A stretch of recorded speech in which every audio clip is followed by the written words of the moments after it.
Sam Seder. The destiny of America is always safer in the hands of the people than in the conference rooms of any elite. Sam Seder. They are unanimous in their hate for me, and I welcome their hatred. We must guard against the acquisition of unwarranted influence, whether sought or unsought, by the military-industrial complex. The Majority Report with Sam Seder. Ever get the feeling you've been cheated?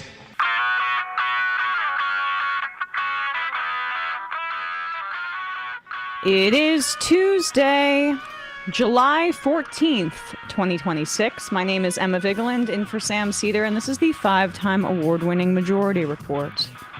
We are broadcasting live steps from the industrially ravaged Gowanus Canal in the heartland of America, downtown Brooklyn, USA. On the program today, Elizabeth Ginexi, former NIH program official, will be with us to discuss Rust votes and the OMB gutting the federal funding for scientific research.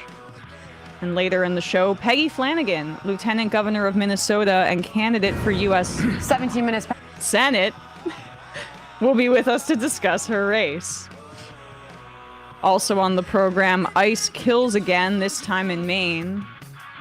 He was a 26-year-old father named Juan Sebastian Guerrero, legally authorized to work in the U.S. A witness says that they saw him bleeding from the head. The U.S. attacks Iran for a third night. Trump threatens Strait of Hormuz tolls, which, by the way, they said were illegal if Iran does it. And then he walked it back because some estimates came in showing it could double the cost of shipping for oil and other key products. Which is kind of why you guys don't like the tolls when Iran does it. But Secretary of State Marco Rubio penned an op-ed calling for the dismantling of the International Criminal Court. Trump terminates 3 million acres of federal lands to open them for drilling and brags about it. Doesn't he like Teddy Roosevelt? Not that part. Guess so. How sweet. The senator looks to honor Lindsey Graham in a bipartisan manner with Russian sanctions as tribute. The least they can do after Russia killed him. I am gonna be so mad when we do that Josh Hawley clip. He's 2017 Rachel Maddow now, I guess, this right-wing populist. They have the same... Never mind. Yeah, same haircut? Yeah, I thought it too. South Carolina's governor has appointed a member of Lindsey Graham's family to serve out the rest of his term. I was shocked to know he had a family. His sister. The death of 18-year-old Nolan Wells presses for a full investigation into what could be a hate crime. Some good news, the LAPD will let its contract with surveillance giant Flock expire after public outrage. And lastly, more states join the lawsuit to block Paramount Skydance's $111 billion acquisition of Warner Brothers. The total is now 12 states. All this and more on today's Majority Report. Welcome to the show, everybody. It is Newsday Tuesday. Sam is still out doing Hollywood things, as we will vaguely say. He'll pop in probably tomorrow at some point, but his schedule is up in the air. He will be back at some point, I promise, but... Or he's just going to ascend into a stratosphere of a celebrity and forget all about all of us. That's also possible. And, perhaps someone very entrepreneurial like myself maybe gave a call to some casting agent. String him along a little bit. And said, maybe you want to distract him for a little bit while I cement my power base here at the Majority Report. I don't want to give away all of my tactics, but if some person were smart about that kind of thing, they might try to flatter somebody with the possibility of, being in a TV show. I don't know. could be a good idea if someone's goal is to eventually take over the show. So, more horrible ICE news. This time in Maine, after last week, ICE killed a father of 3 in Houston. It took 6 or 7 days for it to happen again, this time in Maine. The victim has been identified as 26-year-old Juan Sebastian Guerrero. He's the father of a 3-year-old girl, and not that it should matter at all, but Guerrero was authorized to work in the United States. He has a social security number, and of course, ICE was not intending to target him, but because ICE is a agency that is built on racial profiling, they still killed him and identified him as somebody that they were going to target. He looks like a kid himself. 26-year-old is a kid. Yeah. I mean, whole life ahead of him. 3-year-old. It's agonizing to think about this. And we don't have full details yet, but what we're seeing now is that ICE used their SUV to ram into the passenger side of his sedan.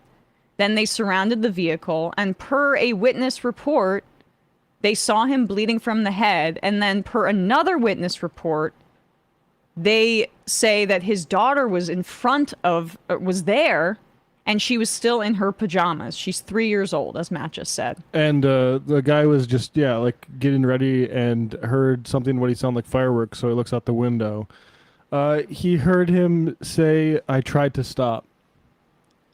And there's video we won't play on this program because it's disturbing. Of them opening the door, letting his, lifeless body, at least limp body, fall out. His head hit the pavement, the head that they just shot. And then they cuffed the body. Oh, yeah. They did the same thing in Houston when he was bleeding out, cuffing him.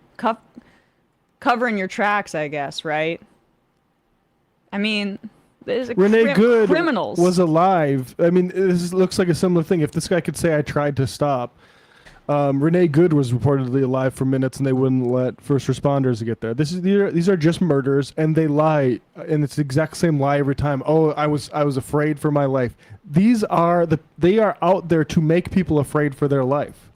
How about you figure out a way to not be afraid for your life, maybe, if you're going to be in this line of work? Like, the fact that this is the constant excuse, could we have some infrastructure that changes that? We can't.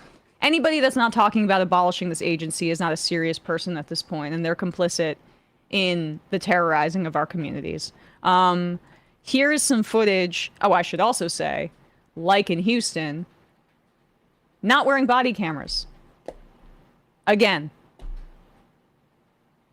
Here is Fox News showing how there were protests outside of Susan Collins' main office following the shooting in Biddeford, Maine. 17 minutes past the hour right now. Anti-ICE protests outside the office of Senator Susan Collins after a deadly shooting in Maine involving an ICE agent. This is Biddeford, where the shooting happened about 25 minutes south of Portland. Our correspondent Alexis McAdams is reporting live here in New York City. She's got the latest details on what is happening there. Alexis? Hey, Sandra. So as you can see here on your screen, this is a live look at what's going on in Maine. We know federal agents are trying to piece together everything that happened as witnesses tell local media that ICE agents surrounded a car and repeatedly ordered the driver to get out. Then seconds later, we're told they heard gunshots, and it was also captured on surveillance video. Listen to this.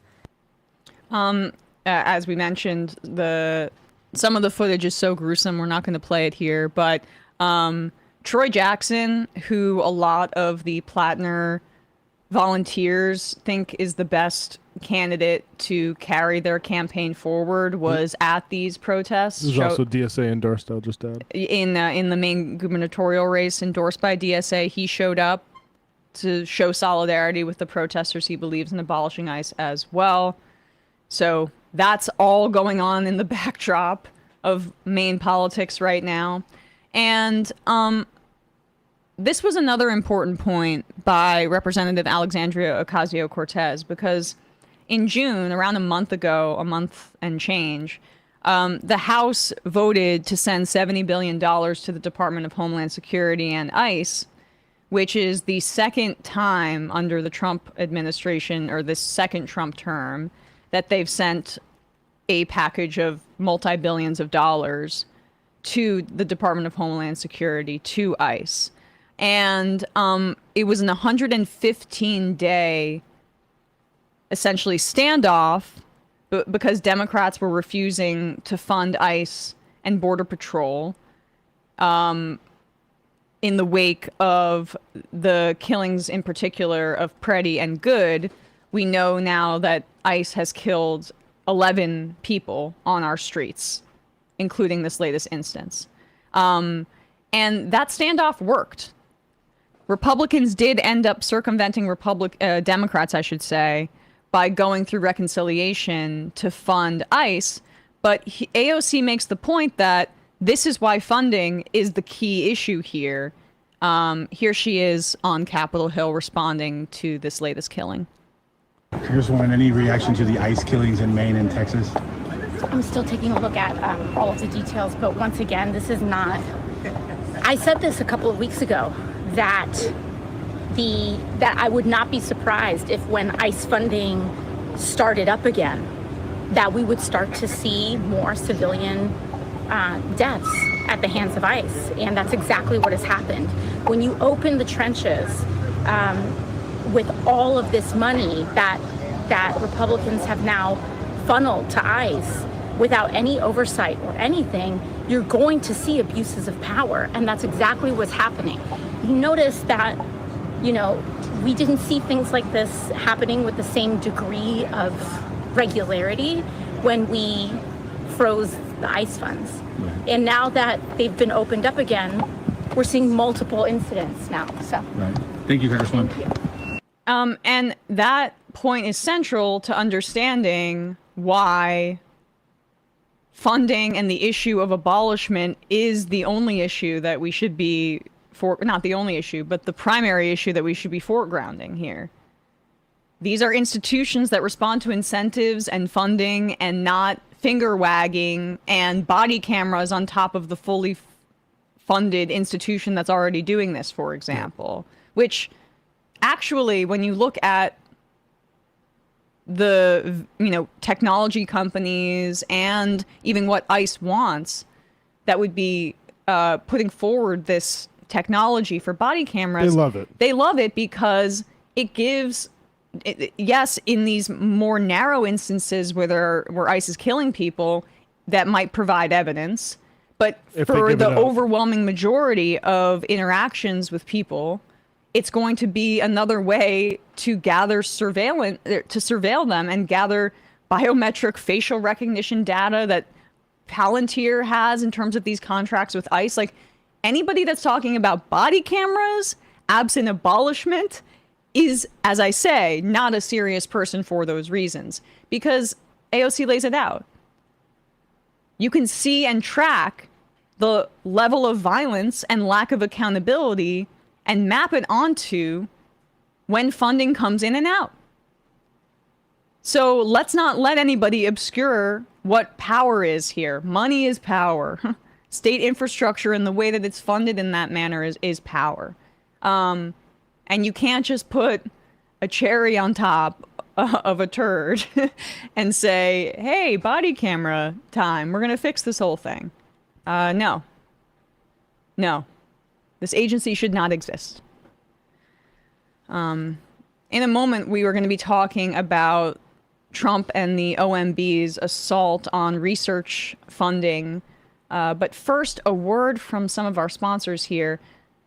One of our favorite sponsors is Cozy Earth.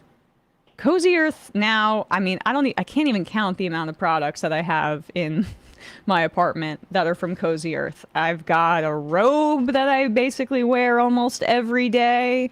I've got these clogs. I've got my duvet cover. I've got joggers. Cozy Earth is basically kind of a disproportionate part of my everyday routine at this point. So, and I just can vouch for how high quality the products are, how frequently I use them, how happy I am to have them, and how long I've had them. Because, you know, especially with your sheets and in the summer like this, you gotta make sure that they're temperature regulated. And Cozy Earth sheets during the summer help you stay cool instead of warming up with you. And the fabric feels different from cotton sheets, especially on hot, humid nights. They're breathable. And they also have these beach towels, which are excellent because you can just feel the quality. And it's great if you want to pick up a beach towel and head to the beach this summer. But their sheets help you stay cool on these hot summer nights, especially if you have air conditioning that's on the fritz. Cozy Earth sheets are phenomenal. But again, it's not just their sheets. They've got the duvet cover. They've got the joggers and the apparel that I'm a huge fan of. And I've honestly been starting to get Cozy Earth pajamas as gifts for members of my family until they figure out that I'm doing this for a lot of them. I'm going to keep going. So Cozy Earth has a wide array of products that you can get as gifts for yourself. And Cozy Earth stands behind everything they make. They have a 10-year warranty and 100 nights of hassle-free returns on bedding. Made from viscose from bamboo, it's breathable, soft, and built for summer. Head to CozyEarth.com and use code MajorityReport, one word, for an exclusive 20% off. That's code MajorityReport for an exclusive 20% off. And if you see a post-purchase survey, mention that you heard about Cozy Earth right here. Thanks to Cozy Earth for sponsoring this message. Again, that's CozyEarth.com/MajorityReport for an exclusive 20% off. We will put a link down below in the video and episode descriptions and at majority.fm. And here's a word from one of our other sponsors, but Sam will give you this information. Hey, folks. You know, it's summertime now, and my son is at camp, which is, you know, bittersweet because I miss my son. But of course, it also means that I don't have to do as much at home. But how do I deal with this in the winter, in this fall, the spring? Summer's so short, too. He's only gone for a couple of weeks. But how do I deal with all, like, making sure this kid eats something good every night? Factor Meals is my secret weapon. I mean, it's not a weapon. It's actually, it's good. But it makes it super easy for me to provide for my son delicious meals for me too, frankly, and without having to spend an arm and a leg, and without having to, like, clean up the pans, clean up the spatula, buy the ingredients. Factor Meals. Factor Meals are ready prepared meals that are delivered right to your door. And they cook in about 2 minutes. Not even about 2 minutes, literally 2 minutes. For years, I never understood why people had microwaves. I didn't understand it. Now I totally get it. Saul at one point got into steak. And I was like, all right, that's, you know, if that's what you want. I mean, you're a growing kid. But I mean, we're not going to go steak. I mean, let's not get crazy. But Factor Meals has fantastic filet mignon. And I've got him to try it with chimichurri. You know what that is, right? Oh, yeah. Chimichurri is delicious. And the dude is surf and turf. Filet mignon and shrimp. And speaking of shrimp, I had a delicious shrimp and grits. And I like the strip chicken, like taco bowl. They have so many delicious meals. And their menus change all the time. Want to thank Factor for supporting the Majority Report. Go to factormeals.com/majority50 off. That's all one word. Factormeals.com, majority 50 off. Use the code majority 50 off to get 50% off and free daily greens per box. Every meal is crafted with functional ingredients: lean proteins, colorful vegetables, whole foods, healthy fats, and Factor has meals built around your lifestyle. You want protein-rich dishes for muscle growth, like my son does now, who has discovered his muscles. They are fresh, never frozen. They are ready in 2 minutes. They have ready-to-eat salads, Asian crunch chicken. Factor shops, preps, cooks, and delivers right to your door. Head to factormeals.com/majority50off and use the code majority50off to get 50% off and free daily greens per box with a new subscription only while supplies last until September 27th, 2026. See the website for more details. We will put the link at in our podcast and YouTube descriptions and at majority.fm. Now I'm starving.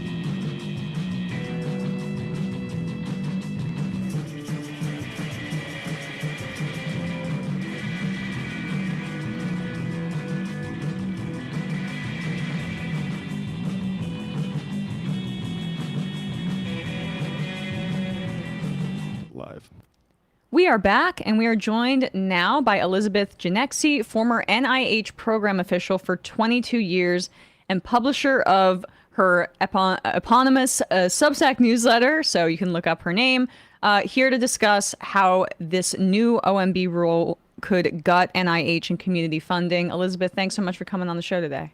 Well, thanks for having me. I think this is such a boring topic, and that's why most Americans haven't heard of it. And it's why I've tried over the past 45 days to scream at the top of my lungs, so to speak, on Substack and make it interesting. Well, we deal with boring and wonky here all the time, so I can guarantee you are not the most boring topic that we've had on this show before. And people should check out your Substack and newsletter to stay updated on this, because just a little background on you. You're a 22-year veteran of the NIH, meaning you've worked in the federal government through multiple administrations, or you had, including the first Trump term. You resigned and took the early retirement, which allowed you to keep some benefits as they were gutting the federal workforce. What made this second Trump term so different than the first one? Yeah, I think it's a great question. The first Trump administration, they sort of left NIH alone until the pandemic hit. There were a couple of wacky things here and there. I remember, for instance, hearing rumors that Kelly Conway was going to come over and help with the opioid epidemic research, which seemed weird. But there wasn't anything, you might giggle about. But there wasn't anything traumatic until COVID hit. And then, of course, everything seemed to start going south from there.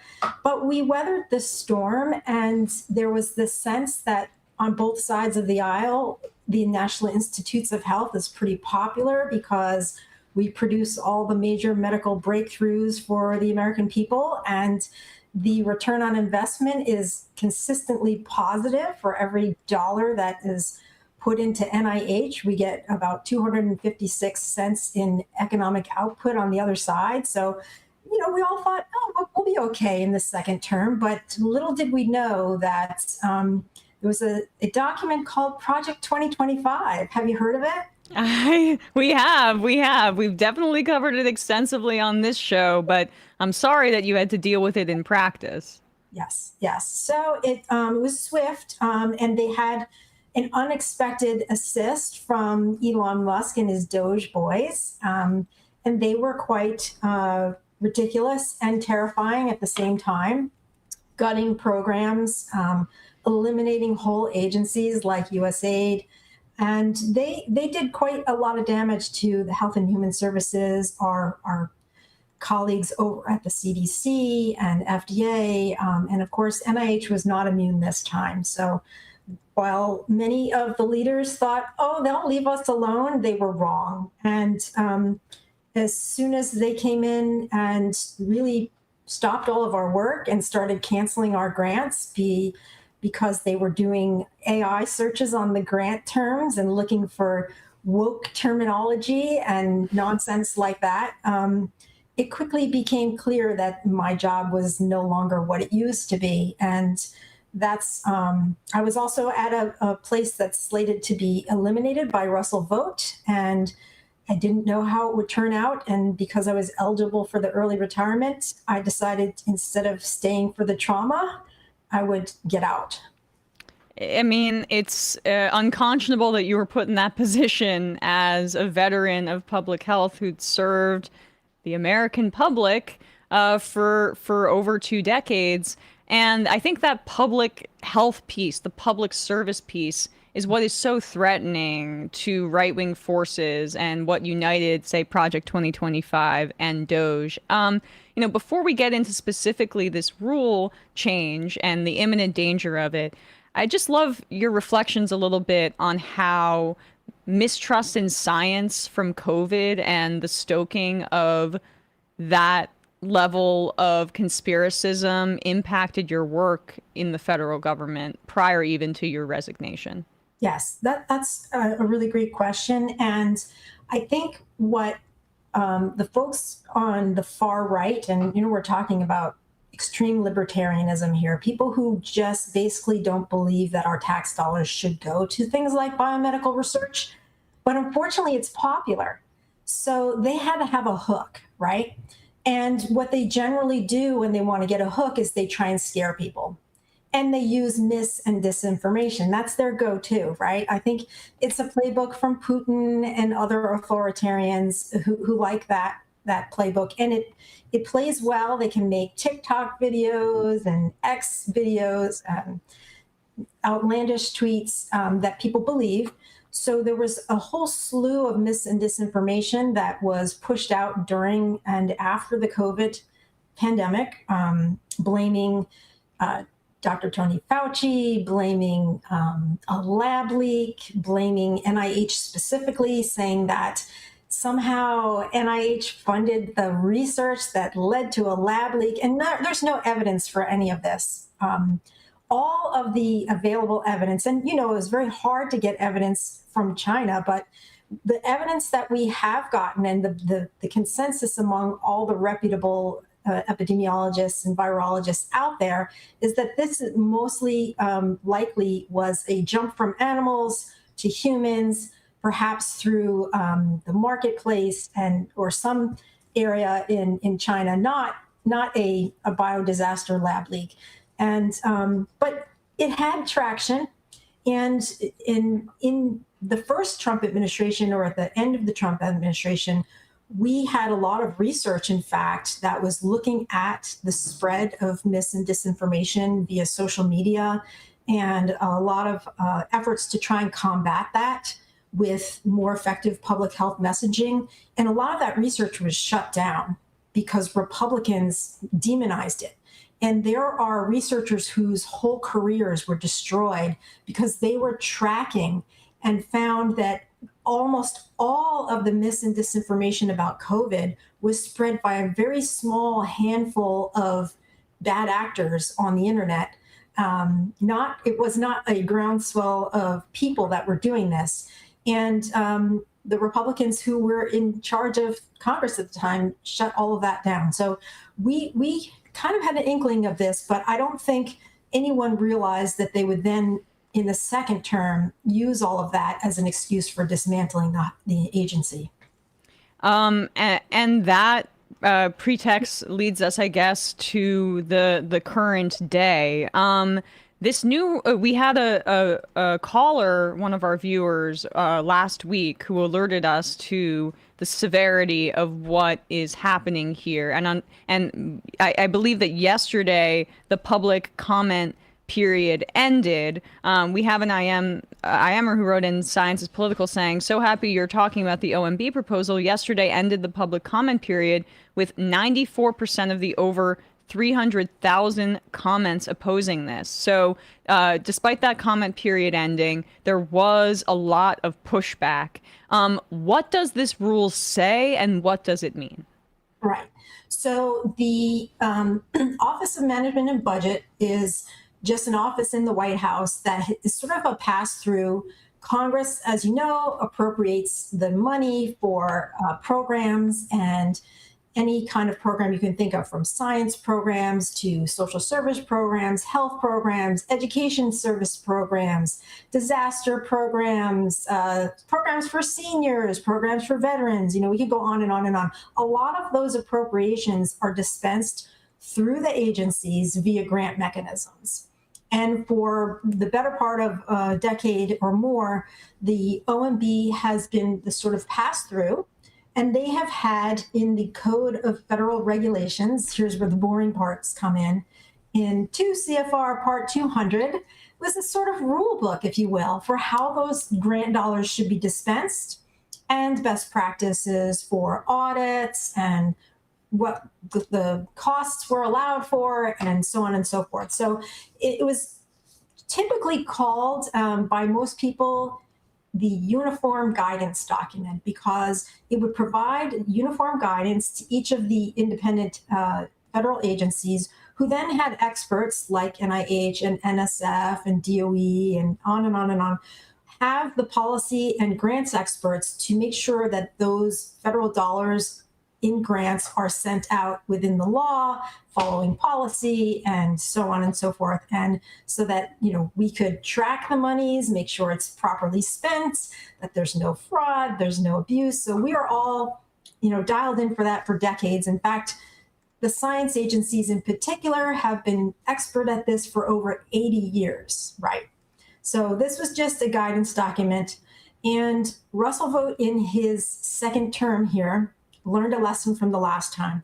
When he's tried to cancel grant programs just outright, he gets sued. And usually courts say no. And that's what happened. Well, it violates the statute. I mean, it violates the law. A rule can't override a statute. So, well, at least in theory. Yeah. And right there, he wasn't using a rule. He would just use an executive order and say, we're going to cancel everything woke, right? Gotcha. And so the courts would say, no, that's arbitrary. You can't do that. So this rule, which was an old rule, he decided, okay, I'm going to get around the courts. And here's how I'm going to use it. I'm going to use the uniform guidance document, and I'm going to rename it. It's no longer going to be uniform guidance. It's going to be called regulation for federal financial assistance. And if you look at this 400-page document, every place where the word guidance previously was written has now been replaced with the word regulation. And I'm sure they used AI. Yeah, and guess who the regulator is? Him, right? Yeah. OMB. Yeah. And instead of allowing the different agencies the autonomy to spend these dollars according to their individual statutes, this document now centralizes the control and says that any grants that are going to be given must now be approved by political appointees. So rather than each agency who has a process, mainly at NIH and the science agencies, we would use scientific peer review processes to figure out what we were going to spend. Now, instead, it will be someone from the Trump administration who will decide which science grants will be paid, which education grants will be paid, which disaster grants will be paid, and so on and so on and so on. And not only that, every grant program now must be deemed to effectuate the priorities of the administration. So they can say, you don't fit what we think is our priority, and we are going to cancel you, or we're not going to fund you. So these are the big changes now. They can cancel at will. They can cancel anything that they consider woke or anti-American. And they keep throwing out these fake justifications saying that they're trying to get rid of fraud, waste, and abuse.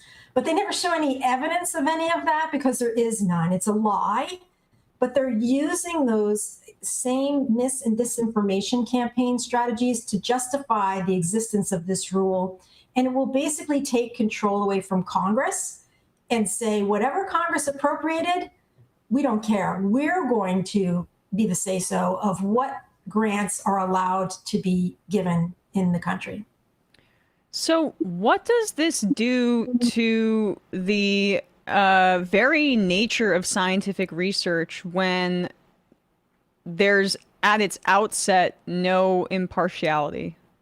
Yeah, it's really crazy. By law, in statute, the science agencies are required to rate the grants that come in to them by scientific peer review. And that's how the decisions are supposed to be made by law. And so now that process will continue, but in a sense, it will be a sham because, and this is actually, unfortunately, already starting to happen and has been happening at the National Institutes of Health in advance. So they're sort of obeying in advance. Grants that get great scores in the scientific peer review, and the scientists like me who want to fund a particular grant now have to send that grant up to some political person at Health and Human Services who then reviews it again. And it takes them, A, a long time, and B, they come back with comments that sometimes make no sense because these are not people who are qualified to judge these grants, and they've already been judged. So we're seeing instances of grants that are not being paid that are perfectly ready to go. We're also seeing instances of whole programs of research being canceled for non-scientific reasons. A perfect example, we are on the verge of creating a cure for HIV/AIDS with a vaccine. And they have completely canceled and shut that down. We could have had this going and a cure for that within the next 5 years, and now we're not going to. I mean, this is eugenicist in its impulse. I mean, that gets my blood boiling right there. They've canceled research on pandemic preparedness. They've canceled any research on mRNA vaccines, which were pivotal in saving lives during the COVID pandemic. And they're shutting down any and all research that involves looking at minoritized populations or people who experience health disparities, right? So if you are in a group that is more likely to get sick or more likely to get diabetes, for some reason, we're not allowed to study that, and we're not allowed to spend our dollars on that anymore because it's considered DEI, which is ridiculous.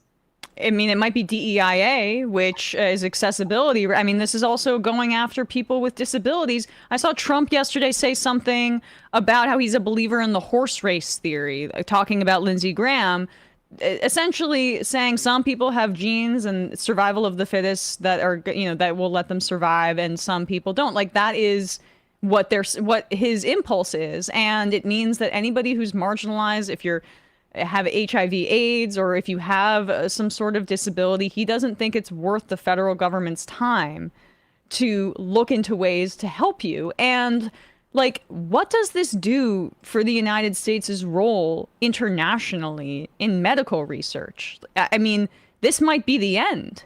Yes, it's bonkers. So for the last 80 years, we have been a leader in biomedical research for the world. And it has led to outcomes that the private market would not have funded, right? You can see, like, let's say heart disease, leading cause of death in the United States. And NIH-funded research has led to a 56% decline in heart disease from 1950 to 1996. Cancer transformed, right? We've got treatments for lung, breast, prostate, childhood cancers. We have immunotherapies now. And that has converted previously fatal diagnoses into manageable conditions. Do we really want political appointees to choose which one of these new treatments should go through to a phase 3 clinical trial? Do they have the expertise to do that? No. And then on health disparities, the NIH is statutorily required to study health disparities. And we're also required, as is the National Science Foundation, to diversify the workforce. So to fund trainees from all different backgrounds, because you know what? That makes for better science. That makes for better outcomes when we have diverse perspectives and diverse populations participating in our scientific endeavor. we get better outcomes. There's research that proves all of this. And all of that is being shut down based on ideological reasons that, because they can't say to the American people what their actual reasons are, which is they don't want the money to go to this, they make things up. They say NIH caused the pandemic, which is false. They say there's waste, fraud, and abuse, there's false. And then you even have ridiculous things. Some of the Congress people say that they're funding transgender mice experiments, which is also ridiculous. So almost every excuse that they give for implementing this rule, which will shut down science, is made up and mis and disinformation. Now, this doesn't just impact scientific research. I want to make that clear. I know we mentioned this briefly, but if you could lay out what this rule change would also impact. That's right. So in this country, a lot of states really rely heavily, ironically enough, the red states even more so, on federal dollars to provide many services to our citizens. So let's take education, for example. Everyone's got public schools in their communities. A lot of the teacher training programs, a lot of the special education programs are, especially special education, can be kind of expensive because you've got few numbers of students and you've got to have lots more resources. So there are federal grants that are dispersed to the states for these purposes. And those could be on the chopping block. There's programs like Meals on Wheels, right? Very popular for seniors who are having difficulty getting around. They can have the services brought to them. That's a program that they want to cancel. Heating assistance in the winter. How about broadband infrastructure? The Biden administration's infrastructure bills is allowing for broadband to be installed in rural communities around America. They want to cancel all these things. They don't want to spend money on programs that benefit the people. And I'm afraid that this bill or this rule is going to be essentially giving them a free pass to just cancel anything that they want. As a matter of fact, just this past week, I was out riding my bike and I took a break and I opened my phone and I saw a video on Instagram announcing that the Transportation Secretary, Sean Duffy, is going to cancel any transportation that is related to bike lanes in America because bike lanes are DEI. So get ready, folks. If you have bike lanes in your community, that funding is going to get canceled because it's woke. I don't understand how diversity, equity, or inclusion is involved here, except to say, like, it's just people that care about the environment, maybe, God forbid. I mean, it's just astonishing. Well, I mean, there's a lot more I could talk to you about, but people should check out your Substack if they want to learn more about this. Elizabeth Ginexi, we will put a link to your Substack down below in the video and episode descriptions and at majority.fm. Elizabeth, lastly, what can people do, even though the open comment period has ended, to raise the alarm about what's happening here? Well, the good news is that the tally came in late last night. We've got almost 500,000 people who commented, which is amazing. But if you didn't get a chance to comment, or even if you did comment, we're recommending you send your thoughts about this directly to your electeds, right? You've got 2 senators, you've got a congressional rep. It's very easy to send them an email. Everybody has a web page and you can click Bing and send an email. Send your comment to them. Send your outrage to them. Tell them that you don't want your community grants in the hands of Russell Vote to be canceled, because that's what's coming down the pike. They will pick and choose the programs that they like and the programs that they don't like. And I expect to see a lot of cancellations. Over the past year, they have tried to cancel over $30 billion in grants, and the courts said no. So those things are now going to be on the chopping block. Well, Thank you so much, Elizabeth. Really appreciate your time today. And as always, as I mentioned, we'll put all those links down below. And we also, in our description, always have the Capitol switchboard link that people can use to call. But as you say, written is probably better if you have the ability to do that. Thanks so much. Thank you. All right, folks, quick break. And when we come back, we'll be joined by Peggy Flanagan, Lieutenant Governor of Minnesota, who is running for the United States Senate.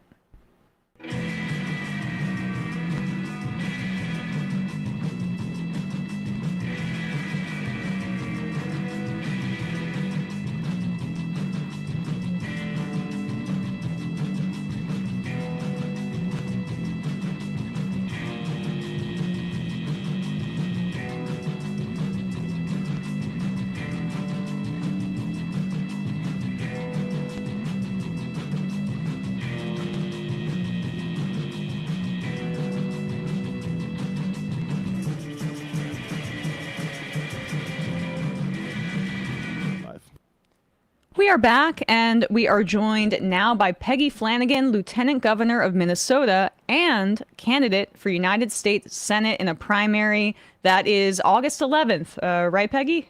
That's right. Yep. All right. August 11th. So you heard it here first, folks, or hopefully not, because this is an important Senate race. You're facing off against Angie Craig, who has been backed by Senate Majority Leader Chuck Schumer, who hasn't had the greatest record thus far in this election cycle of picking candidates. So what are you hearing from Minnesota voters about their satisfaction with Democratic leadership in general?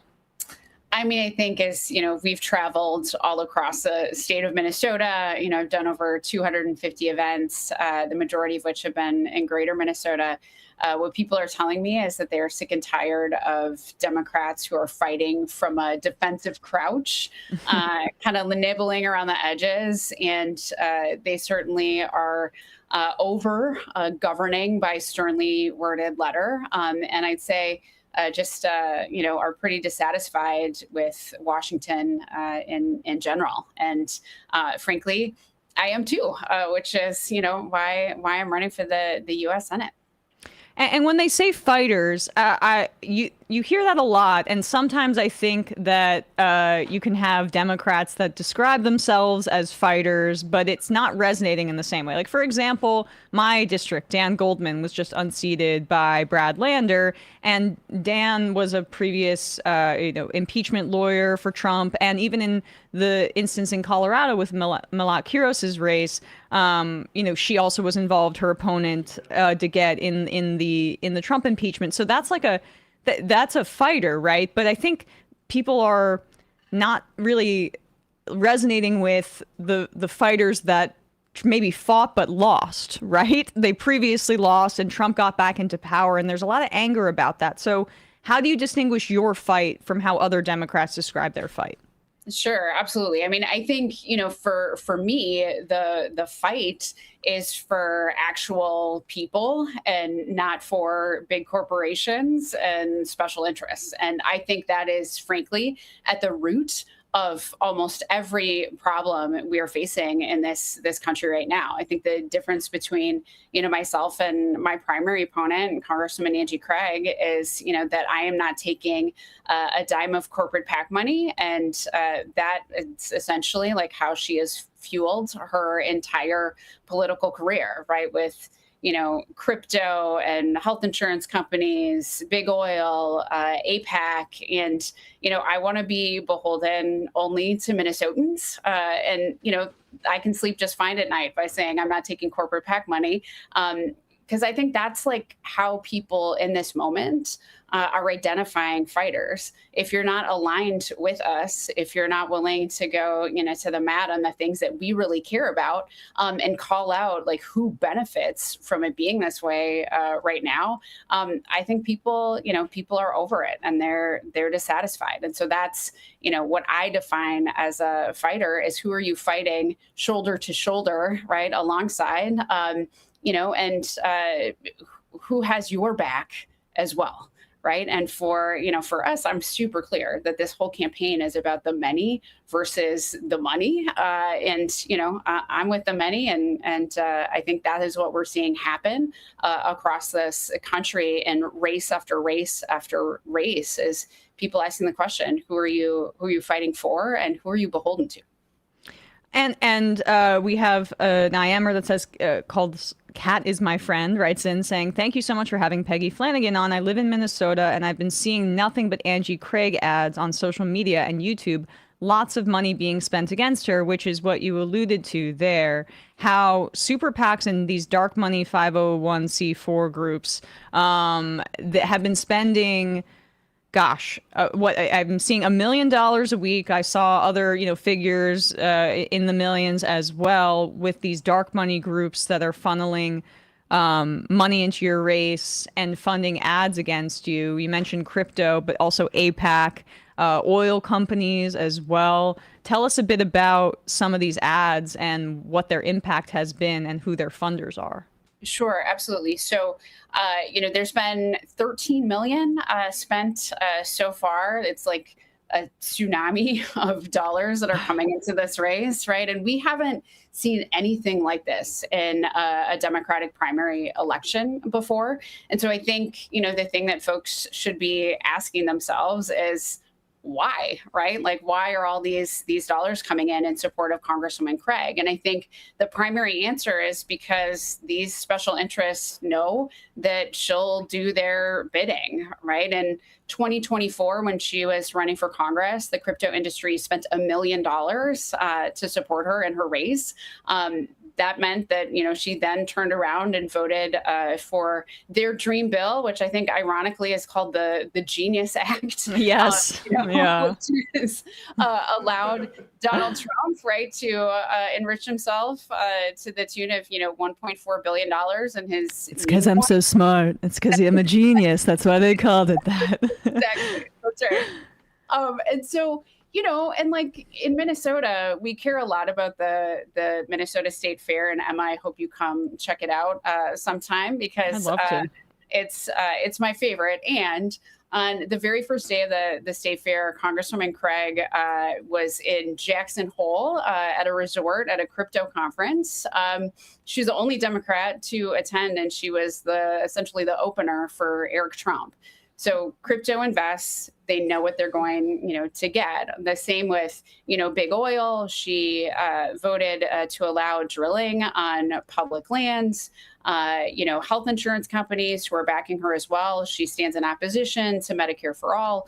I'm for it enthusiastically. And I think this just continues to be, that folks can just see in real time. They're supporting her because they know that she'll do their bidding. And when it comes to APAC, they have been her largest funder throughout her entire political career. And she's very strategically said, well, I don't take APAC PAC money in this race. But we know that, they've held over 12 fundraisers for her, one hosted by the head of APAC. And so I don't take APAC money because my values don't align with APAC. And, she is one of 16 Democrats total, and the only Minnesota Democrat who voted in favor of sending, 2,000-pound bombs to Benjamin Netanyahu. And so this is, I think folks have really been paying attention to races across the country. And now, there's a big focus on Michigan, as there should be. But there is a race, I think, that really is an example, right, too, of what is happening in this party and the kind of future that we want. Do we want corporate Dems who are, essentially bought by special interests, or do we want people who are, fighting for real folks? And that's the choice. So I'm glad that people are starting to tune in to what's happening here. You mentioned APAC, and I think many Democrats are starting to realize why this issue is resonating with voters across the country. One, I think, especially for young people, I say this anecdote a lot, but I got interested in politics during the Iraq War, and the Obama campaign inspired me in that primary race. I was, 14 or something, or 13, but because I I couldn't understand how anyone could vote for Hillary Clinton because she'd supported the Iraq War and the barbarity overseas and what that war really was. And it was a litmus test for humanity and values. And I feel that we're back here again with the genocide in Gaza and the fact that, you know, it doesn't seem like Democrats really learned from that energy with the Obama campaign. Part of what catapulted him to victory was that he stood in opposition to the Iraq War. And the Democrats have lost a lot of moral standing on this issue, particularly with young people. How would you reclaim that in your candidacy? And, you know, if you could expand on your views on blocking arms sales to Israel, for example. Sure. So I'd say a couple things. Well, one, I am excited to hear about what radicalized you as a 14-year-old. I'm a mom of a 13-year-old who absolutely is paying attention, and that's a good thing. You know, for me, I am very clear that we have to use every tool in our toolbox to prevent human suffering. The same values that I have that have been behind, you know, supporting free breakfast and lunch for kids at school are the same values behind, you know, not sending additional weapons to Israel. The absolute devastation, watching children suffer who don't have access to food or medical aid. And this most recent report that came out from the UN that literally talks about the targeting of children and infants. I can't in good conscience stand by and say that that is okay. It is a genocide, and we have tools at our disposal that we should utilize when we see egregious human rights violations. And so, you know, I spoke out a little over a year ago when Bernie Sanders introduced his resolutions blocking, you know, weapons sales, and that's all it took for AIPAC to send out a fundraising email calling me a threat in support of my opponent.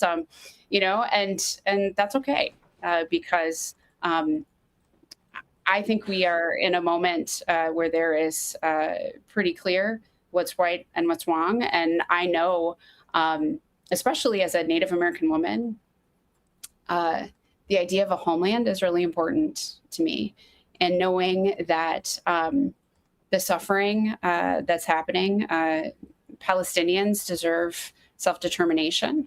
And I still believe that we can get to a place where we can have peace in the region and, you know, can do more than what we're doing now, but it's going to take sending leaders to Washington who I think represent the majority of Americans and how they feel about their taxpayer dollars being spent, you know, in this way when there's so many people who are struggling right now here at home.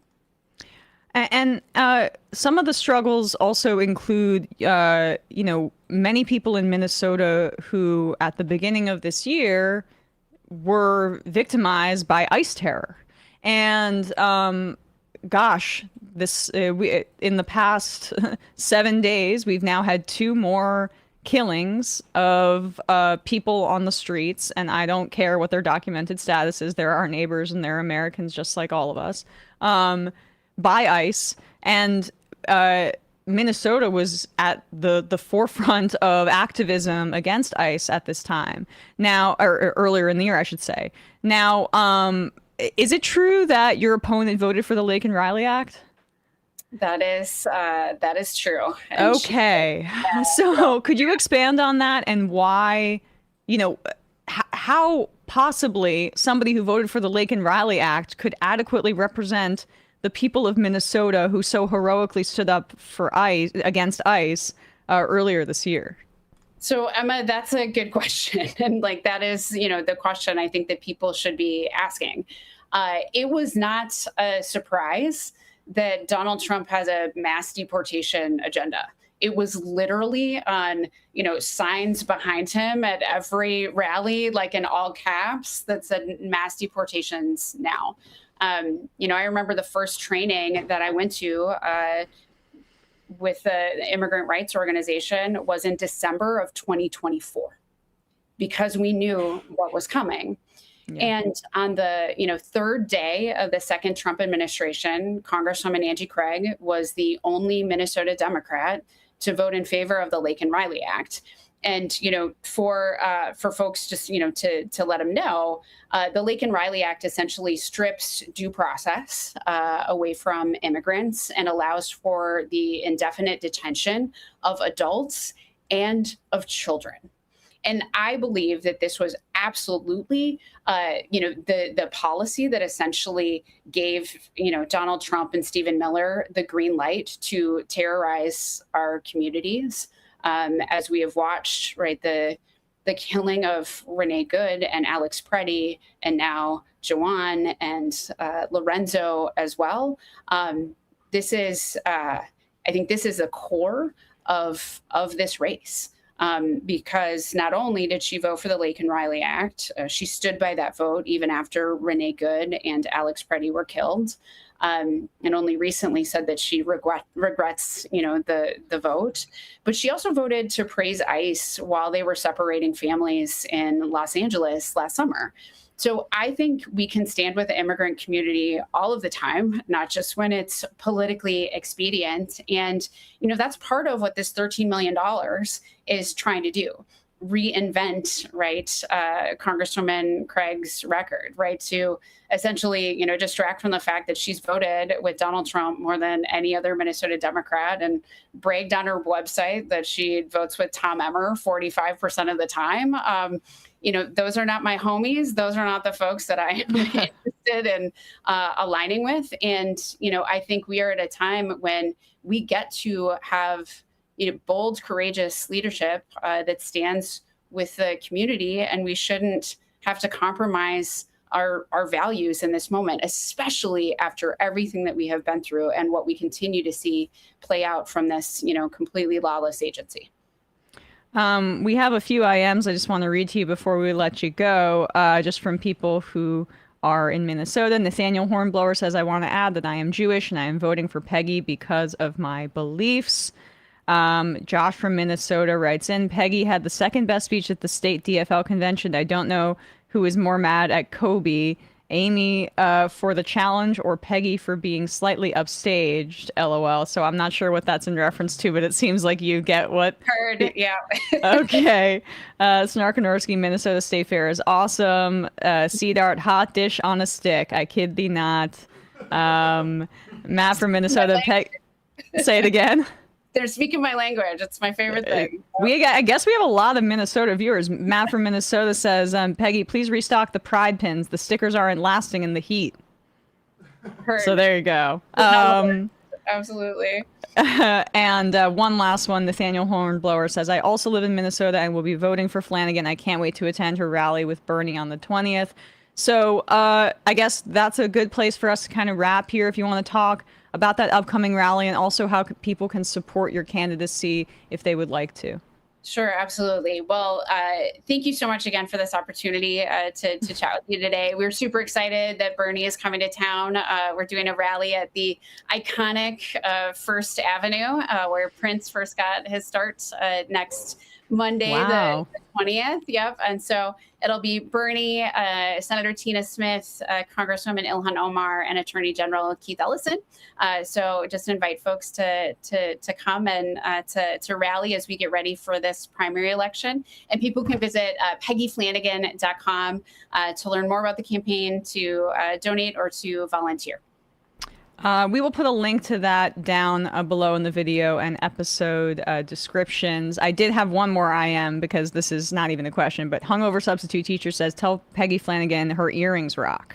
So big hit, the earrings. I couldn't in good conscience let you go without communicating a compliment about your earrings, woman to woman. I mean, thank you. I have a strong earring game, and so I appreciate it.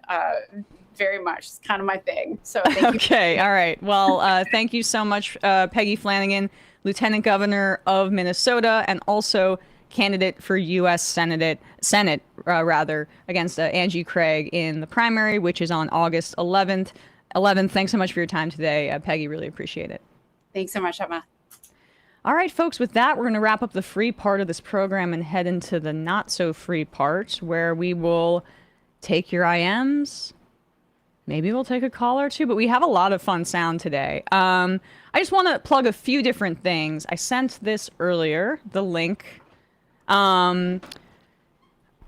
It's an A New Policy link that you'll see. So right now, if you would like to... there's a lot of calls to action, I think, in this episode, but this is fairly immediate and urgent. This is the most insane thing of this. I mean, yes. I guess maybe I won't use a superlative. This is a very insane thing of this year. Yes, exactly. Good qualifier. There's been a lot. But we will be talking more about this subject in the fun half. But if you want to go to this link, you can tell your senator to block the National Defense Authorization Bill until it is this part about permanently merging the United States and Israel's defensive and intelligence capabilities is removed. Chris Van Hollen has been leading the charge on this a bit, but it's a very good chance that this gets pushed through. And Benjamin Netanyahu is a big fan of this. That's why he's going on TV and saying, we don't need U.S. military support anymore. Because we are going to be the U.S. military very soon. Exactly. Who needs alimony when you could be married? There you go. So that is dangerous. We actually diabolical. We want a divorce from Israel. We don't want to be pushed into this abusive marriage anymore. So if you want a divorce from Israel, write to your senators, and the link will be there, and you can just put in your information and tell them, not without debate, urge your senators to block the defense bill until U.S.-Israel defense and intelligence integration is debated. What in it? I mean, how did we get to this point? Why should we even debate it, actually? You know? Why should... No, well, actually... I'm being sarcastic. Why should it be even suggested by anyone and not laughed out of the fucking room? We have a completely diabolical world order, and I mean, a Congress, apparently, that is completely corrupted by this sort of stuff. Like, this is absurd. What other country would we be doing this for? I mean, we're going to have... I mean, we talked to Brendan and Noah of Blowback about their new piece on the Israel-U.S. relationship and that sort of thing. But, I mean, this is... And we're going to actually have Brendan on a Jacobin show on Friday. But this is lunacy. That we would be thinking about integrating with these fucking lunatics. More integration. More. We should one, completely cast them off and not sell them any kind of, I mean, BB guns even. And they can figure out how to be good neighbors. And you can plug that Left Reckoning and Jacobin then when we're on that topic, Matt. Oh yeah, there will be a Brendan James Jacobin show on Friday, and coming up after the show today, a interesting show. We have Sam Karras of the Big Bend Sentinel talking about the Big Bend border wall, which everybody hates, except the contractors that are going to get the contracts to build it. And Ishmael Johnson of Dallas Morning News talking about affordability in youth sports. And soccer in particular, which I have to call it soccer because people get confused if I call it football. I understand. Don't listen to people like that. But yeah, youth soccer, how expensive it is and how expensive sports get. He's got a great thing on that. Because Alexi Lawless is like, who's going to pay for all this free soccer? Well, it's like, Ishmael makes a point. Do you want to win? Because other places are investing into broad talent and not just capitalizing on the individuals when they do elevate themselves above the field, as we do in America, not just in soccer, but in basketball as well. We're not creating a good system when you just capitalize on the individuals that instead of cultivating a broader set of talent. But anyway, that will be coming up after the show today. I'm instituting a new rule that if you write in and say that soccer's actually football, you're banned from the show. We're canceling your membership. We're canceling it. Yeah. Words in English in different countries mean different things. Again, it's a lift, not an elevator in the UK. I wouldn't be going up to them and going, "It's elevator." Okay? I mean, pedantry is really, it's just, as somebody who is qualitatively tested very highly on like sort of verbal and vocabulary stuff, like it's very stupid to be pedant. Okay, way to sneak that in That there. was a wild way to say that. I'm pulling rank here. Now I really want you to drop below 10K on Well, like, Instagram just to humble you a little bit. People are like, technically, you can't use that word this way. Yeah, I can. I just did. Look, I'm not someone to be giving lessons in humility anyway. So when somebody tries to be a pedant, I say this to them: "You are not a New Yorker. You have no clue." Okay, I'm gonna need to know the context, and apparently it's coming later. But as a reminder, this show relies on your support. Join themajorityreport.com. If you don't mind, it helps us stay resilient. It's the best way to support us. It's the best way to support us, and it helps this show keep chugging along. All right, quick break, and we're going to head into the fun half. See you there.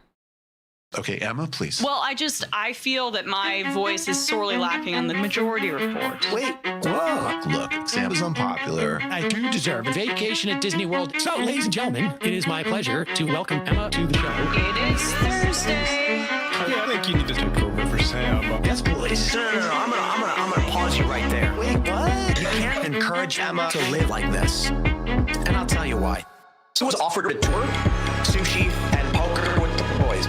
Twerk, sushi, and poker with the boys. So was offered to twerk, sushi, and poker with the boys. What? Twerk, sushi, and poker. Tim's upset. Twerk, sushi, and poker with the boys. So was offered to twerk, sushi, and that's what we call the biz. Twerk, sushi, and poker with the boys. Right. Twerk, sushi, and poker. We're gonna get demonetized. I just think that what you did to Tim Pool was mean. Free speech. That's not what we're about here. Look at how sad he's become now. You shouldn't even talk about it. I think you're responsible. I probably am in a certain way, but let's get to the meltdown here. Twerk, sushi, and poker with the boys. Oh my God. Twerk, wow. Sushi. I'm sorry, I'm losing my fucking mind. So was offered to twerk, sushi, and poker with the boys. Logic. Twerk, sushi, and poker with the boys. Boy. Twerk. I think I'm like a little kid. I think I'm like a little kid. I think I'm like a kid. Twerk. I think I'm like a little kid. I think I'm like a little kid. Had this debate 7,000 times. A little kid. I think I'm like a little kid. I think I'm like a kid. Twerk. I'm losing my fucking mind. Some people just don't understand. So I'm not trying to be a dick right now, but like, I absolutely think the U.S. should be providing me with a wife and kids. That's not what we're talking about here. Okay, all right. It's not a fun job. Twerk. That's a real thing. That's a real thing. Real thing. Willy Wonka. Twerk. That's a real thing. That's a real thing. Real thing. What's that offered to twerk? That's a real thing. That's a real thing. Real thing. That's a real thing. That's a real thing. Real thing. What's that offered to twerk? Ladies and gentlemen, Joe Rogan has done it again. That offered to twerk? That's a real thing. That's a Poker with the boys. I think he might be blowing it out of proportion. real thing. That's poker with the boys. That offered to twerk? That's a real thing. That's Poker. Let's go, Joey. Twerk, sushi, and poker with the boys. Take it easy, Dan. Twerk, sushi, and poker. Things have really gotten out of hand. Sushi, and poker with the boys. Delusional. Twerk, Deluded. sushi. You don't have a clue as to what's going on. Live YouTube. Sam has like the weight of the world on his shoulders. Sam Sam doesn't want to do this show anymore. It was so much easier when the Majority Report was just you. You were happy. Let's change the subject. Rangers and Knicks are doing great. Now shut up. You don't want people saying reckless things on your program. That's Now, one of the most difficult parts about this show. This is a pro-killing podcast. I'm thinking maybe it's time we bury the hatchet. Left is best. Trump Violet. Twerk. Don't be foolish and don't fucking tweet at me and don't bitch. The way Emma has cucked all of these people, love it. That's where my heart is. So I wrote my honors thesis about it. Oh, Sorry, she wrote an honest thesis. I guess I should hand the main mic to you now. You are to the right of me on foreign policy. We already fund Israel, dude. Are you against that? That's a tougher question I have an answer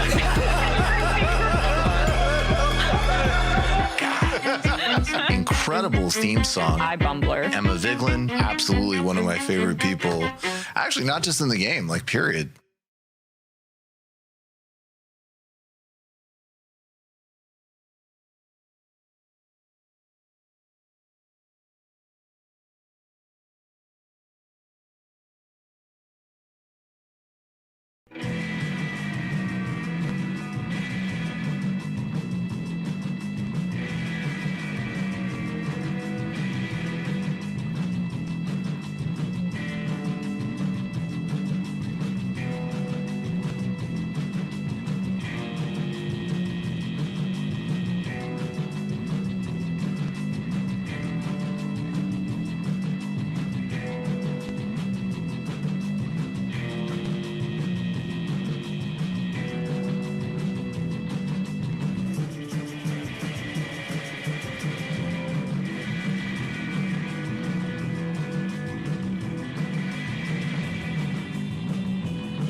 We are back.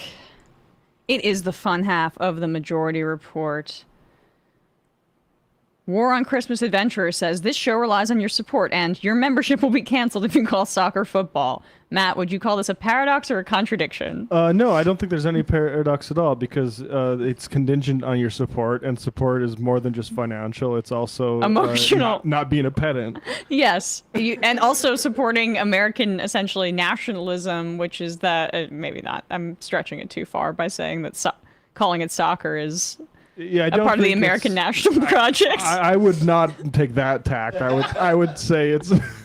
Are you a patriot or are you not? I think I prefer the thing of like, oh, actually, you guys started calling it soccer, and then you get mad at us for differentiating our hand egg from it. That's the real bannable offense. You get a warning if you correct us and call it, say it's called football, but then you get banned if you say hand egg. I think that's super reasonable.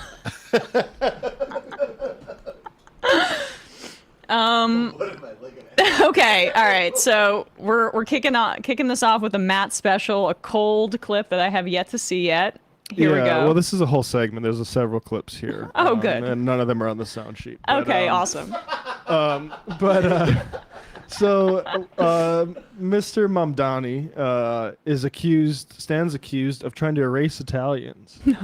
And the Free Press is on it. Good. Because they are very, very solidarity with other marginalized groups. They love identity politics over at the Free Press, and so they are standing up for these Italian guys who feel slighted because the Mamdani regime presented a map of all the immigrant communities in New York and left off Little Italy. And it doesn't matter that the map was originally made under Eric Adams or whatever.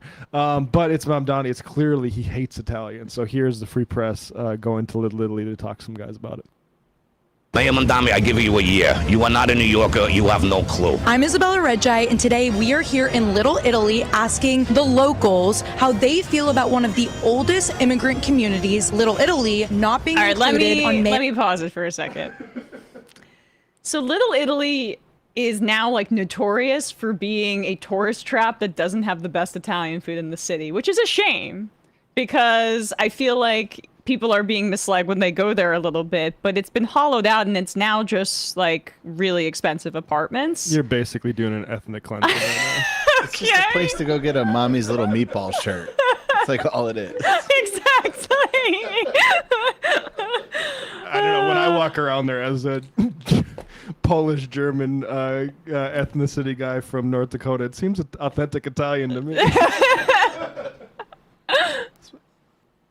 Mamdani's immigrant enclave map. I don't consider you to be my mayor. I think it's disgraceful for what he's doing. He's got to be fair to everybody, and he's not fair to everybody. He's not fair to the Jewish people, which he makes everybody notice he's not fair to the Jewish people. He's not fair. Not Jewish people who he has a high approval rating with. Maybe we'll get to that today or tomorrow. But anyway, here's a little bit more. I love when conservatives bring up fair. Right. It's not fair. It's fine, the crybaby. This is just crying. Isn't life's not fair like their slogan? I thought that's what, yeah, right. And now all they want are, I mean, and Trump said that too, and all he cares about are participation trophies as well. Yeah. The Irish people, and now he hates the Italians. Irish? For what reason? What do we do to them that he should hate us? They always sort of pushed us to the side. I got it, yeah. In other words, Little Italy, they take care of their own problems. And we're always pushed aside. And I think it's about time that we have to be firm about this. Otherwise, we'll totally be forgotten. If you understand what took place here over 100 years ago, between 1880 and 1920, when the mass migration of Italian immigrants first came, this was the stepping stone for the Italians. Well, the Bari family came here 120 years ago from Sicily. They were immigrants. They landed down in what's known as the 5 Points. Grandma started the San Gennaro Festival. That right up there, that is Grandma. That is Grandma. Grandma from... That Grandma from the Grandma Slice?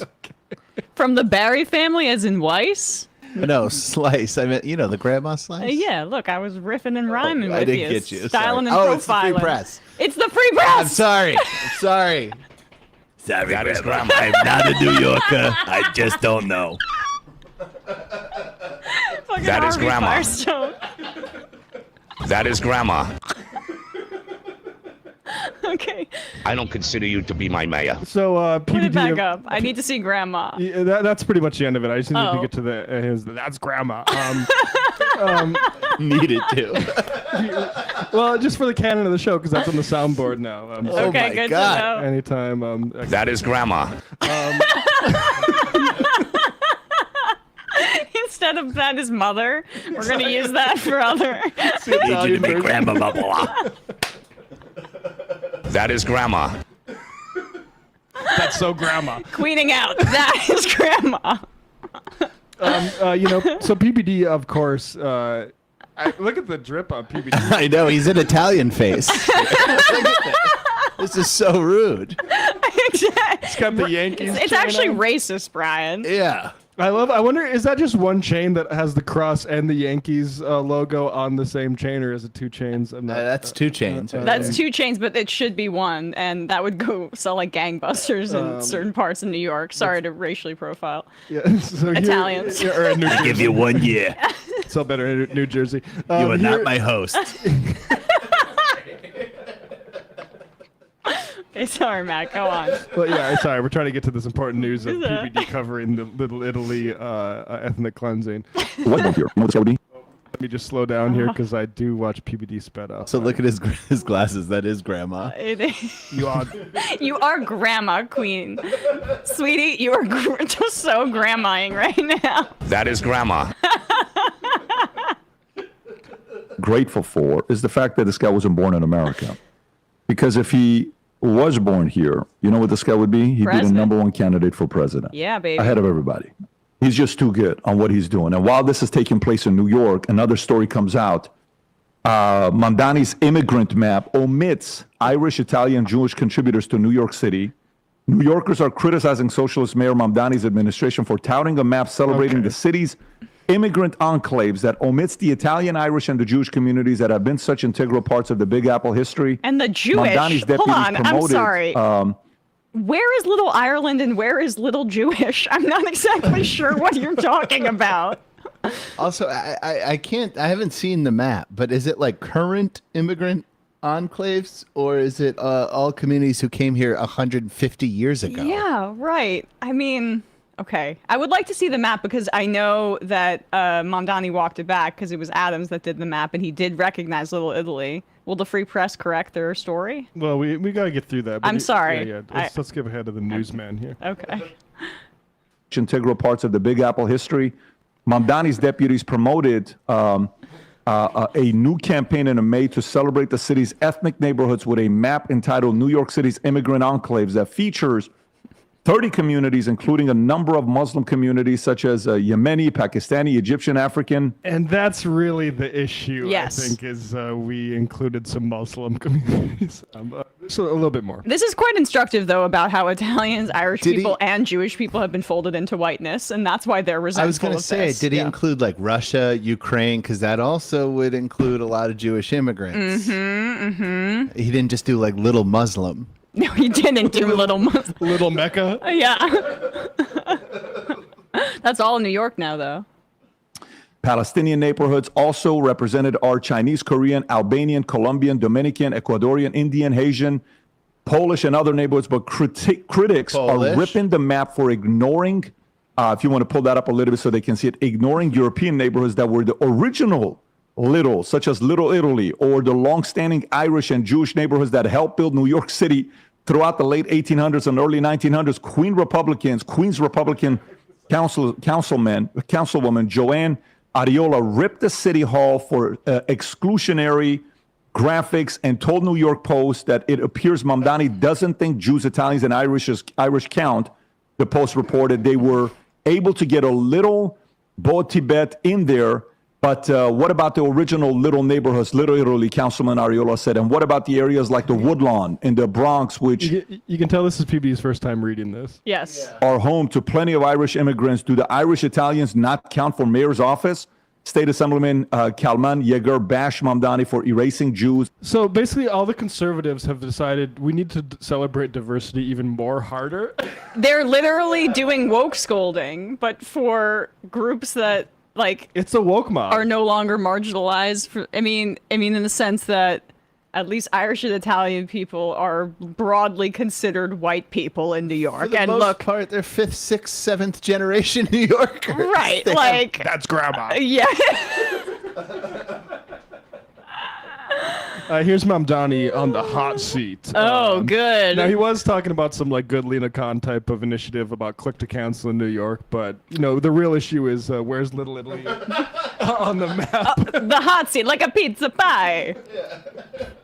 How are you? Fine, thank you. Can you please address the controversy that has developed over the city's immigrant enclaves He's like, list? please don't laugh. Please don't laugh. Do you believe that there are neighborhoods that were left off that list? And if the city plans to add more, which other neighborhoods do you think should be added? Yeah. So this map was initially created by the prior administration in 2023, and when we inherited it, we added a few additional neighborhoods. It's clearly not an exhaustive list of the more than 200 ethnic communities that call our city home, and we're going to be making additional changes in the future to reflect that, and that includes adding Little Italy to the map. And that includes adding Little Italy to the map. Oh, Little Italy. Yeah. Thank you. We're going to go to Kate. This press conference should be held at that children's podium he had when he announced Yes. the universal child care. Right. I mean, the reporter might as well have been going goo goo gaga. I just Can you slow down? My crayon broke. Yeah, it's not even an Italian community really anymore. Like, it's a tourist area for Italian favored. Wow. Yeah, I'm sorry How for all dare this you. erasure. How dare you say that? Jonathan Balschwet writes in, this is going to be really awkward when Emma sees her Italian husband in this video talking shit about Mamdani for his anti-Italian racism. Well, I mean, the Italian version of the ADL, and I use that. I use that. Make sure you get the text in this, Brian, because it's the part on the right that I really want to include here. Because I would offer them a little bit of advice: is don't reveal yourself as insane right-wing lunatics when you're trying to say, "Hey, don't hate us for our ethnicity." Zohran Mamdani wants to erase Italian Americans. First, he denied our permit for Unity Day 2026. Now he is excluding Little Italy as recognized location altogether on the map. Italian Americans built New York City, not third world Ugandans. Oh my God! No! Hey! Take it easy. Just because they don't eat prosciutto? You don't like it? We have some really great IMs here. Not Andrew Cuomo says, New York Italians famously a quiet and unrepresented bunch. Yeah, well, not in culture or media Was or this anything. the organization founded by Joe Colombo? Yeah, so this is the Okay. IACRL, and if you go to their Wikipedia here, I knew this. the Italian American Civil Rights League was an American political advocacy group. Apparently still is, and according to their Twitter, based in New Jersey. They're committed to civil rights. Yeah, exactly, they love it. Formed in New York City in April 1970. This is just what Wikipedia says, so don't shoot the messenger. With William Santoro, Literally. exactly. William Santoro, a defense attorney who represented numerous Colombo crime family figures, handled the legal work to incorporate the league. Although its stated goal was to combat pejorative stereotypes regarding Italian Americans and their alleged mob connections, the group ironically functioned as a public relations firm to deny the existence of the Italian American mafia and polish the image of prominent mobsters. Okay, Matt, as somebody with the academic background that you have, is ironically being used correctly there? I mean, sort of, in that at least the stated goal was to combat pejoratives, and what they're actually doing was to deny the existence of the Italian American mafia. And it was founded by a representative of the Colombo crime family. I mean, just Kind of represented by Joe Colombo himself, the head of the family. That's amazing. Everyone deserves legal representation. So as I say, the Italian ADL. But how can they have negative, so if they're the Italian ADL, it's like they have negative money at their disposal to do lobbying efforts. I mean, they're not really doing that much to combat this here. The idea that Italian people are associated with the mob, it feels like it's kind of well established that people think that. Well, it's like, I mean, that's the thing, is they clearly lost. Yes. What I'm trying to say is, the ADL is well funded and is aggressive in doing what they can. Although I think the ADL is probably going to be remembered the way we remember this organization. I'm pretty sure Joe Colombo was shot at an Italian American civil rights demonstration. Who was? Joe Colombo. I think that's where he was shot. I also, it says originated in 1970, made great again in 2023. Made great again. I will say it's not Little Italy, Manhattan. It says New Jersey there. Italians in New Jersey. In the yeah, so I don't know why the IACRL doesn't quite roll off the tongue. Yeah. Isn't based in Little Italy anymore, but maybe they should take some. What brought him back? What was the need to come back in 2023? All the anti-Italian discrimination that was going on. Oh, that was probably when the Eric Adams map came out. Right. I don't think they had a problem kidding. with Adams. Yeah.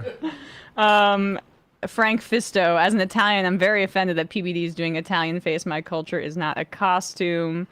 That is grandma. Dave from Jamaica, if memory serves, that part has not seen new Italian immigration for like decades. Yes. You are not a New Yorker. You have no clue. Oh, that is my husband, by the way. I don't consider you to be my mayor.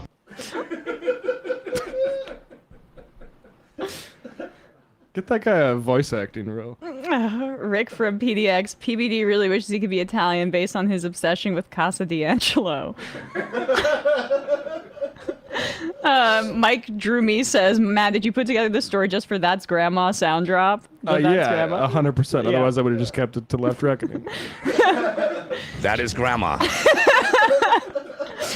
Josh in California, Mayor Mom Dottie, why do you intend to erase Italian heritage from the earth? Because he hates Italians, Jews, and Irish people. Yep. It's clear as day. He was basically, I only like immigrants that came in after the Ellis Island period, basically. They had to earn it. Sema's Cedarland. Sopranos Butchie accidentally walking from Little Italy to Chinatown in the span of a short phone call settled their lack of an enclave back in the early 2000s. Grandma, Joe Colombo was a nice man. Disparaging him is racist. I don't consider you to be my mayor. One more Italian I am here, and then we'll move on. Owen from Boston. This is the Columbus Day episode of The Sopranos. I mean, unironically, Andrew Cuomo took up that mantle. No, I think maybe 2023 was that. No, he was out of office by that time when Andrew Cuomo was upset about. Yeah, that was Adams.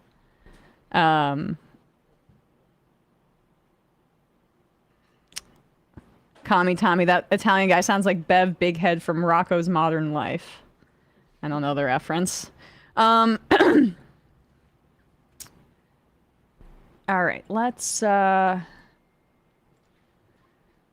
What do we have here on the sound sheet? All right, let's. We had some fun, but I want to talk about this story 3 just before I forget. So 3 and 4 here. Marco Rubio took out an op-ed in the Wall Street Journal, Secretary of State, to explain why we are, according to him, dismantling the International Criminal Court. I'll read a little bit from this op-ed, and then we'll hear it from his own mouth in a video that he put out on Twitter. But he writes, most of us would struggle to imagine a world in which U.S. soldiers, police officers, border patrol agents, and elected leaders could be dragged before an international court, tried by judges from random countries across the globe, found guilty under international laws we neither consent to nor control, and then imprisoned thousands of miles from America. Now, I would say that most of us would struggle to imagine that if we hadn't been U.S. soldiers that had committed war crimes. Yeah, they war criminals? What do you mean? Police officers who'd killed people, border patrol agents who'd killed people, and elected leaders who'd helped commit genocide. But I guess I can't relate, and perhaps my empathy has hit a wall here. I don't really necessarily know if I can empathize with that situation entirely. I can 100% imagine it, and I desire it. Well, this is what he's trying to head off. I do think it's interesting that he opened with the American part, or like U.S. soldiers, people in our domestic context, because this is obviously about Israel. No. Yes, obviously it's about Israel. But I do think they're probably worried about, the camps that they've set up here that dozens of immigrants have died in that we know of. 11 people killed by ICE under Trump 2.0. I'd be a little bit worried about that if the International Criminal Court was actually taking that kind of thing seriously. But he continues. But that is what the International Criminal Court now claims the power to do. The ICC was born at the turn of the century. At first, it was marketed as a narrow backstop to prosecute the gravest crimes. Now the ICC and its allies seek a standing world tribunal with near unlimited reach and power to override the courts and constitutions of the U.S. and other sovereign states and to prosecute and arrest our citizens. Americans never... I mean, can I just stop there? Other sovereign states, does he mean white sovereign states? Because the whole point of it originally was like, just because your country says you can do that, I mean, in Rubio's case, atrocity in Africa doesn't mean we care about what your government thinks. This is just saying, hey, you know what? Maybe the U.S. Constitution doesn't protect, I don't know, Henry Kissinger from war crimes too. The ICC has long faced criticism from the left for being a body for the West to go after rulers in the global South that it doesn't like, and that's historically what it has been until... A big genocide that happened? The big genocide, but also Putin. I mean, charging Putin under the ICC was a big step, and then Benjamin Netanyahu was a big step. The International Court of Justice, where South Africa brought the genocide proceedings against Israel, is a body that has more... slightly less Western influence and is a bit more fair, but it doesn't have the ability to go after individuals like the ICC does. Now, there are no Americans that currently have ICC warrants against them. Benjamin Netanyahu does, and Yoav Gallant, the defense minister from Israel, does. So the fact that Marco Rubio keeps insisting that Americans are his focus seems a little disingenuous because there's been no ICC warrants issued for Americans. But I'll read a little bit more from this and then we'll hear from him. Americans never agreed to any of this. Both of our major political parties oppose the prospect of handing a distinct global court the power to prosecute and jail our own citizens. President Clinton refused to submit the Rome Statute, the ICC's founding charter, to the Senate for ratification due to his concerns about significant flaws in the treaty. 2 years later, a bipartisan Senate supermajority passed the American Service Members Protection Act, authorizing the president to use all means necessary, including military force, to prevent the ICC from detaining or arresting Americans. So we can just stop there for a second. Citing Bill Clinton refusing to submit the Rome Statute, which, yes, is what at the end of the 90s is what founded the ICC, to the Senate for ratification as some sort of piece of evidence that this is a piece of bipartisan consensus is not the flex you think it is, buddy. Bill Clinton was just in Michigan talking about Judea and Samaria. Yeah, lock him up. You don't think that Israel was at the top of his mind during this period? So, no Americans so far have ICC warrants against them because the ICC has been largely a tool used by Americans for the purposes that I just described. But now we've committed genocide in such an obvious goddamn way that the institution in and of itself is in question. And yes, the ICC was not officially created until 98, 97, 99. I'm forgetting the exact year, but it's around that time period. But the concept of international courts and charging war criminals in courts comes out of the Holocaust and World War II.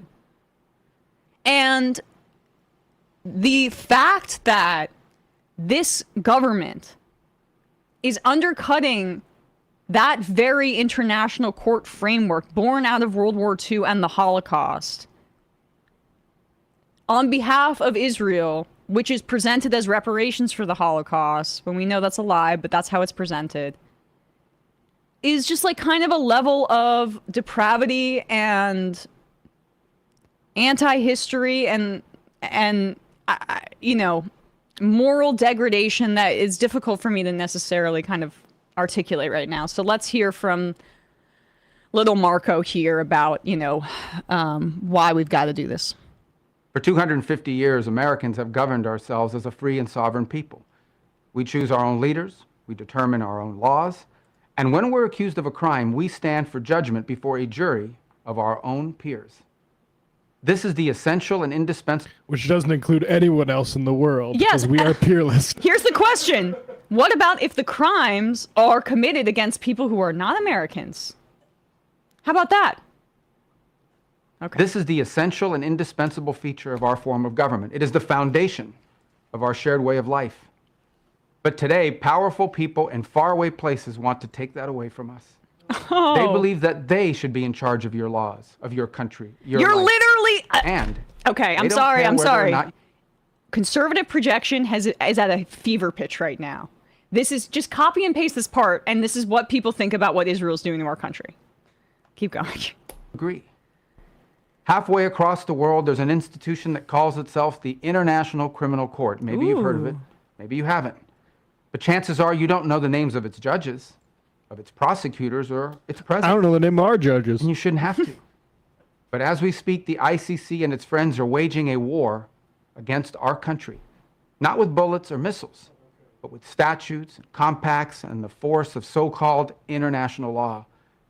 When the ICC was born 24 years ago, they told us that it was merely a narrow backstop, a global court that would step in to prosecute only the gravest offenses. Like genocide. Things like genocide and war crimes, and only when a nation's courts were unable to prosecute them on their own.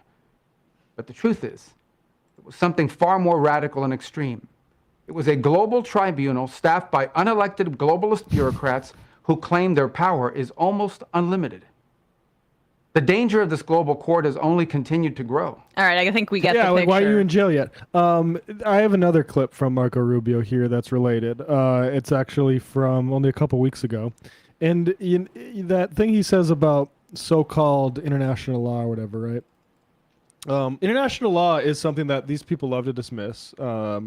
Imperialists, Zionists, too. You'll see this thing we have going on in New York City where synagogues will have these real estate events where they sell Palestinian land, and people get really upset about it. And they're like, well, international law is an American law, so what are you going to do about it? Well, here's little Marco invoking international law here correctly, right, about the Strait of Hormuz. It's not within international law to block international waterways, which is what Iran is doing. But then you'd have to confront why they're doing that, because it's also not within international law to like bomb schools or heads of state or military leaders, as we have done to Iran, provoking them to close the Strait of Hormuz. Here's a little Marco on June 23rd. Let me ask you about Hormuz, if possible. Can the U.S. and allies, can they guarantee navigation, freedom of navigation in the state? Well, that's the law. It's an international waterway. No country is allowed to charge tolls or fees on an international waterway. That's existing international law. Existing international law. How quaint, Marco. Which is funny because Trump just said we're going to charge tolls for the Strait of Hormuz instead of Iran. Well, that's the situation we get to now. Yeah. So we've dispensed this international law, which actually was serving us. It was built. It wasn't built to, like as Marco said, to empower the globalists. It empowered us. But now we can't say, hey, we should follow international law because we don't care about that anymore. We'll go kidnap Maduro. We'll go bomb Iran, whatever we want. So Trump says, no, we'll do the tolls. And then Iran says, I appreciate you accepting the idea that we can charge tolls on an international waterway, which had been not within international law prior to this, but we're going to be more sensible and charge less of a toll than Trump does because he's not realistic about it, just saying 20%, which is just collapse the economy. We're going to be the reasonable ones. The reasonable international waterway closers are Iran. This is a race to the bottom. You cannot keep destroying international law and expect that it's just going to rebound to our benefit. We aren't that strong. America is not that strong. We cannot do any of this shit through brute force. We couldn't save the Suez Canal through brute force. We can't reopen the Strait of Hormuz through brute force. But guess what? We've invested billions and billions to trillions of dollars on the idea that we can solve all of our problems with brute force. And so now we're stuck between what we said we can do and the inability to do anything else because we haven't invested toward it.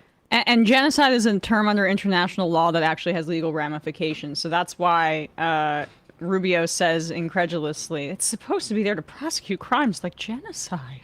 Yeah. Guilty as charged. Yeah, there you go. And so that's why there is an aversion to the term, even though anybody who has like a basic understanding of what that looks like knows that it constitutes what Israel's actions have been. And clear intent. Right. And the U.S. is. Like, Israel wants fewer Palestinians in the area so they can expand their borders. It's very clear what the imperative is. Scrounger, isn't this how the League of Nations was not even taken seriously and then World War II? Yeah, don't be so negative. Hungover substitute teacher, I will cry with joy when all these politicians are sitting in the box at The Hague. I would love that. Yikes says, let's not forget that we as the U.S. see ourselves as the arbiter of what is legal and what is not on an international scale. We stick our noses into everyone's business, whether they want it or not.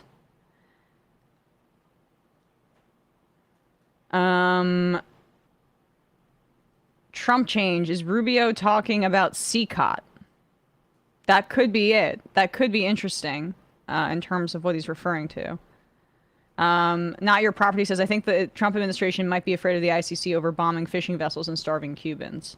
I'll be honest, like, I don't think it's any particular one thing.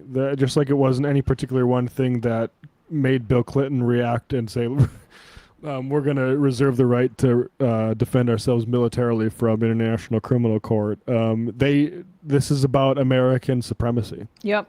And as I mentioned earlier, right now the NDAA is being debated, and there is a provision in it, in the spending bill, that would basically permanently enmesh the U.S. military with the Israeli military.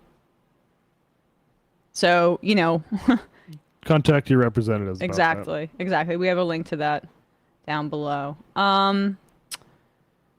Josh in California, New York Times headline, Jeffries to oppose cutting off aid to Israel, but calls for a major reset. I saw that. That's like me when the video game gets too hard. Yeah.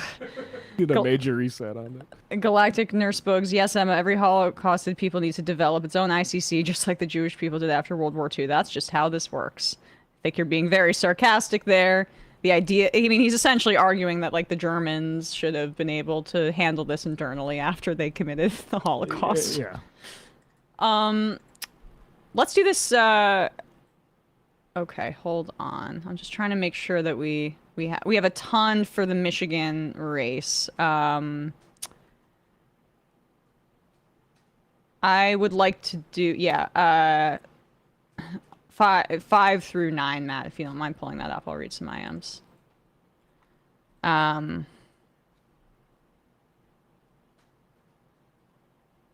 Heated Bradbury. Why does Marco Rubio sound like the wet dreaming brother in 50 First Dates? What, are you saying he has a lisp? That is a deep reference. It's a deep reference, but actually, I know that reference quite well. It's Sean Astin who plays him, and he makes like 6 different bold choices for the character. Lisp, closeted gay guy, mesh shirt. 50 First Dates is strange. And many more. It's very strange, but it was kind of a classic. I mean, Drew Barrymore was a rom-com queen and for us growing up.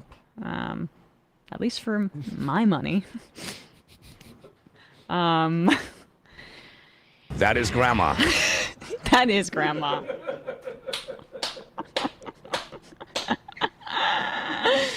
Proud haughty Raban says, without Little Italy on the map, how would I be able to find an authentic Sbarro pizza? Okay, we have the Michigan stuff. Okay. So, all right, we'll start off here and then get to the substance. We have an all-hands-on-deck situation here, folks. You're about to really enjoy this clip, but I want you to enjoy it a little bit less than you should. A little bit less than I'm enjoying it, because I'm genuinely starting to get a little concerned that Haley Stevens is so ridiculous and funny that it is obscuring the fact that she is a supporter of genocide and would be a very bad senator from Michigan. And I wonder if her team understands this and is leaning into her bizarre nature, because it's almost like the Trump effect. He says the most horrendous things, but he's so bizarre and funny that people don't really register it in the same way as when, say, a Rubio or a J.D. Vance says it. She's got that quality about her. Here's a clip that was making the rounds on Twitter last night, and I must have watched this probably 12 times. I am going to be working on our behalf. I am going to be telling the stories on our behalf. And you better believe I'm going to be doing it with a little bit of joy, a little bit of enthusiasm, a little bit of energy, and a little bit of stick it to them. Because that's the Michigan way. Can we please play the final 5 seconds of a little bit of stick it to him? When she does the Michigan fist there, buddy. Yeah. On our behalf. And you better believe I'm going to be doing it with a little bit of joy, a little bit of enthusiasm, a little bit of energy, and a little bit of stick it to them. Because that's the Michigan way. Yeah! She's got me all riled up. I like how she gesticulates to the audience like she's like, come here. It's the opening number of a musical. Come round, come join us. I don't know. How long I've been waiting for a politician to tell my stories. Yes. On your behalf. On your behalf. So, What kind of promise is that? you made this point before the show that she doesn't have anything really aggressive or bold to offer, so she's just like using like Violently suggesting nothing. violently suggesting like I'm gonna run through you or I'm gonna get it done. And I'm gonna bulldoze for our family values. right. Yeah, yes sirree. I'm gonna shove all your stories down their throat with a musket pipe. I'm gonna break up. I'm gonna fund our ICE patriots like at the speed of the UAW workers on the line. Get it, Michigan? So I don't know. I mean, I saw someone also say that she'd make a great museum guide. Someone replied to that to me on Twitter, and I think that is her true calling, really, at the end of the day. But I don't know. I think it's distracting from her being, for an ideological, like, center right winger who would be bad for the country. So, enjoy the clip while you can. But this is what's happening actually right now in the Michigan primary. So outside spending in this race is just out of control. This is just in the last 7 days. Ad Impact has aggregated this. United Democracy Project in 7 days has spent $4.6 million on this race, and that is the AIPAC cutout. Now, Abdul Al-Sayed's campaign, that's, on Who's on Air, Ad Impact points out. So this is for TV ads. Abdul Al-Sayed is like a little under 500K. That's his campaign. A Stronger Michigan is also a PAC, around 300K, Fighting for Michigan, which is a group that's spending on behalf of Abdul Al-Sayed is 65K. You can just see how Stevens has these outside groups that are backing her to the hilt. And on outside spending in the race in general, it's been $41 million in total. More than half of that has been directed to benefit Haley Stevens or to attack Abdul Al-Sayed. I can give you the numbers here. $10.7 million of that $41 million has gone to support Mike Rogers, the Republican candidate. So you can strip that out of the total. And then we're looking at around $30 million here, right? So $2.3 million has benefited Abdul Al-Sayed. And when you look at the outside spending, his father-in-law has been donating to the PAC Fighting for Michigan, but he's not taking corporate PAC money. And that spent $1.5 million so far on his behalf. But you also have National Nurses United and Common Defense that are supporting Abdul Al-Sayed. And still, he's being completely dwarfed in spending. The rest of it, United Democracy Project, that's the AIPAC cutout, $15 million. A Stronger Michigan is a dark money super PAC that has spent $12 million of that total. So Abdul's spending is just a fraction here. And that dark money group of Stronger Michigan, some reporting has indicated that it's tied to a corporate strategist named Jeffries Murray. I don't know much about him, but this is the problem with our campaign finance laws. The fact that this is legal at all is absolutely insane. But let's show some of those ads here, just to give you a sense. Which one is the AIPAC ad? Let's do, 9 here. This is the latest one to hit the airwaves, funded by AIPAC via the United Democracy Project against Abdul al-Sayed. Leaders of Democratic women's groups call Abdul el-Sayed's attacks on Haley Stevens sexist and the same tired playbook used against women. That's what el-Sayed does. El-Sayed called Michelle Obama's work uninspired and ineffectual. He claimed Gretchen Whitmer was bought and sold, and an employee said they were offered payment to keep silent after witnessing el-Sayed disparaging women. Let's reject Abdul el-Sayed's sexist attacks. UDP's responsible for the content of this ad. So that's what AIPAC has to say about that race. They're really running with that, huh? Abdul is a sexist Not a thing. really good quote there, and It's so paper thin. he was taking all of those people seriously and attacking them by their work. Yes. The cynicism, the idea that these are so-called women's groups, and Shannon Watts, who I've seen act like a psycho on Twitter, they are absolutely doing a disservice to any sort of anti-misogyny efforts. Yes. By using it to just smear people who aren't centrists. It's disgusting. And as we continue to devolve into fascism, these people will have played a key role in giving the kindling to it and turning people off these sorts of appeals, which should be deployed for good and to make the world a better place and not protecting somebody who's taken a bunch of money from the Israel lobby. Well said. And then here is this other ad. This is the Stronger Michigan ad from the dark money that I just mentioned. And the reason that Michelle Obama quote was included in there is because right now both campaigns are really focused on turning out the black vote in Detroit. This is what most elections experts say is key to whoever is victorious in this primary. And so this is an ad that has been running across the state, and it is implying that Obama has weighed into this race and has endorsed Haley Stevens, but they're using an old clip from her House race. My husband worked at Ford for 41 years. My father worked for General Motors for 30 years. And when they came for our auto jobs, Haley Stevens stood up. She was chief of staff to President Obama's auto rescue. And Haley Stevens, by the way, she was a critical part of my team that helped the American auto industry come roaring back. That saved 200,000 Michigan jobs. She helped save jobs for my own family. If President Obama trusts her, so do I. Stronger Michigan is responsible for the content of this ad. I mean, it's just our campaign finance laws. It is astonishing what is allowed on air. Also, the UAW has filed a cease and desist on, I'm not sure if it was that ad, but one of those ads shows the UAW logo. And they've endorsed Abdul al-Sayed. Yeah. Yes. So good for them.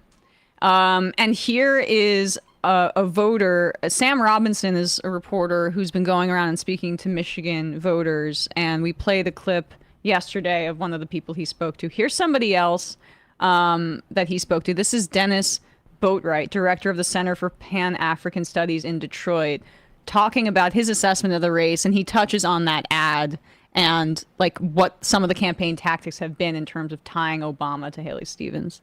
Donnie in New York, the current mayor is winning with landslides, but people are losing faith in the current status quo black politician, and you slowly see them being displaced. And this is why one of the reasons why even Detroit, a good friend of mine, by the way, Rashida Tlaib, she's win by landslide because the typical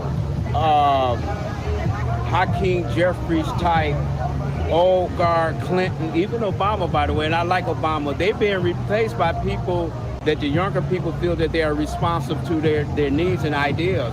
So I can see even in this election is the Democratic Party have to give us more than Trump is the boogeyman, he's the bad guy, which he is. But what I'm saying is you have to have more answers and more solutions than just blaming everything on Trump. And this is why we see a lot of younger people like yourself that's getting disenchanted with them and replacing them people like Mondani, who are taking critical position even towards Israel and for the Palestinians, but yet he's still winning against all of those lobbyists who are paying to try to get him out of here. So and this is why, by the way, you even have Cori Bush starting to come back and run again because they see an opening that people tired of the status quo politicians, people like yourself.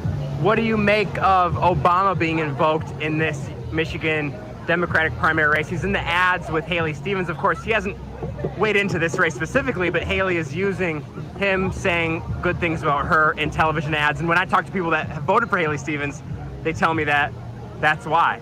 Oh yeah, that's why. And you also will see with Obama is that there's no pushback on that widely circulated campaign ad that she's using him. But it also says, and I hate to say it, that some of these politicians don't have their own ideas, so they got to use Obama, they got to use Rahm Emanuel, they got to use Bill Clinton in order to get themselves credibility. Whereas you look at people like Mamdani and Rashida Tlaib, for example, they use their self. Yes. Also, does Michigan not remember Flint? Obama drinking Flint, Michigan water? I mean, they may. They do remember that. They may. And like these lazy assumptions by Haley Stevens may not, and the people spending on her behalf about what black voters think may not pay off. We shall see.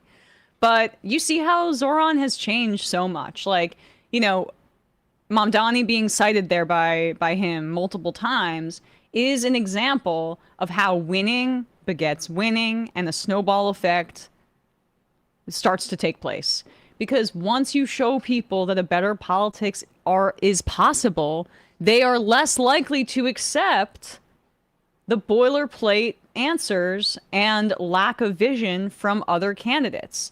And so it is just, you know, perhaps there's sometimes a debate in leftist circles about an overfocus on electoralism.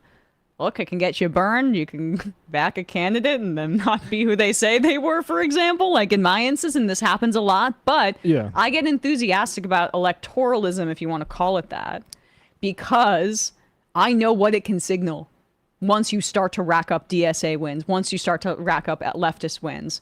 It means it makes it more likely across the country for that argument to have salience. It's a little thing called showing and not telling. Yep. Which which isn't to say that you can have overthrow capitalism through it, but it's a good place to start, and it's much better doing something than just, again, sitting and telling. There's a little secondary part of this. People should follow Samuel J. Robb, at Samuel J. Robb, Sam Robinson on local journalist on Twitter through this. He's following this election very closely. This was this funny thing here, though.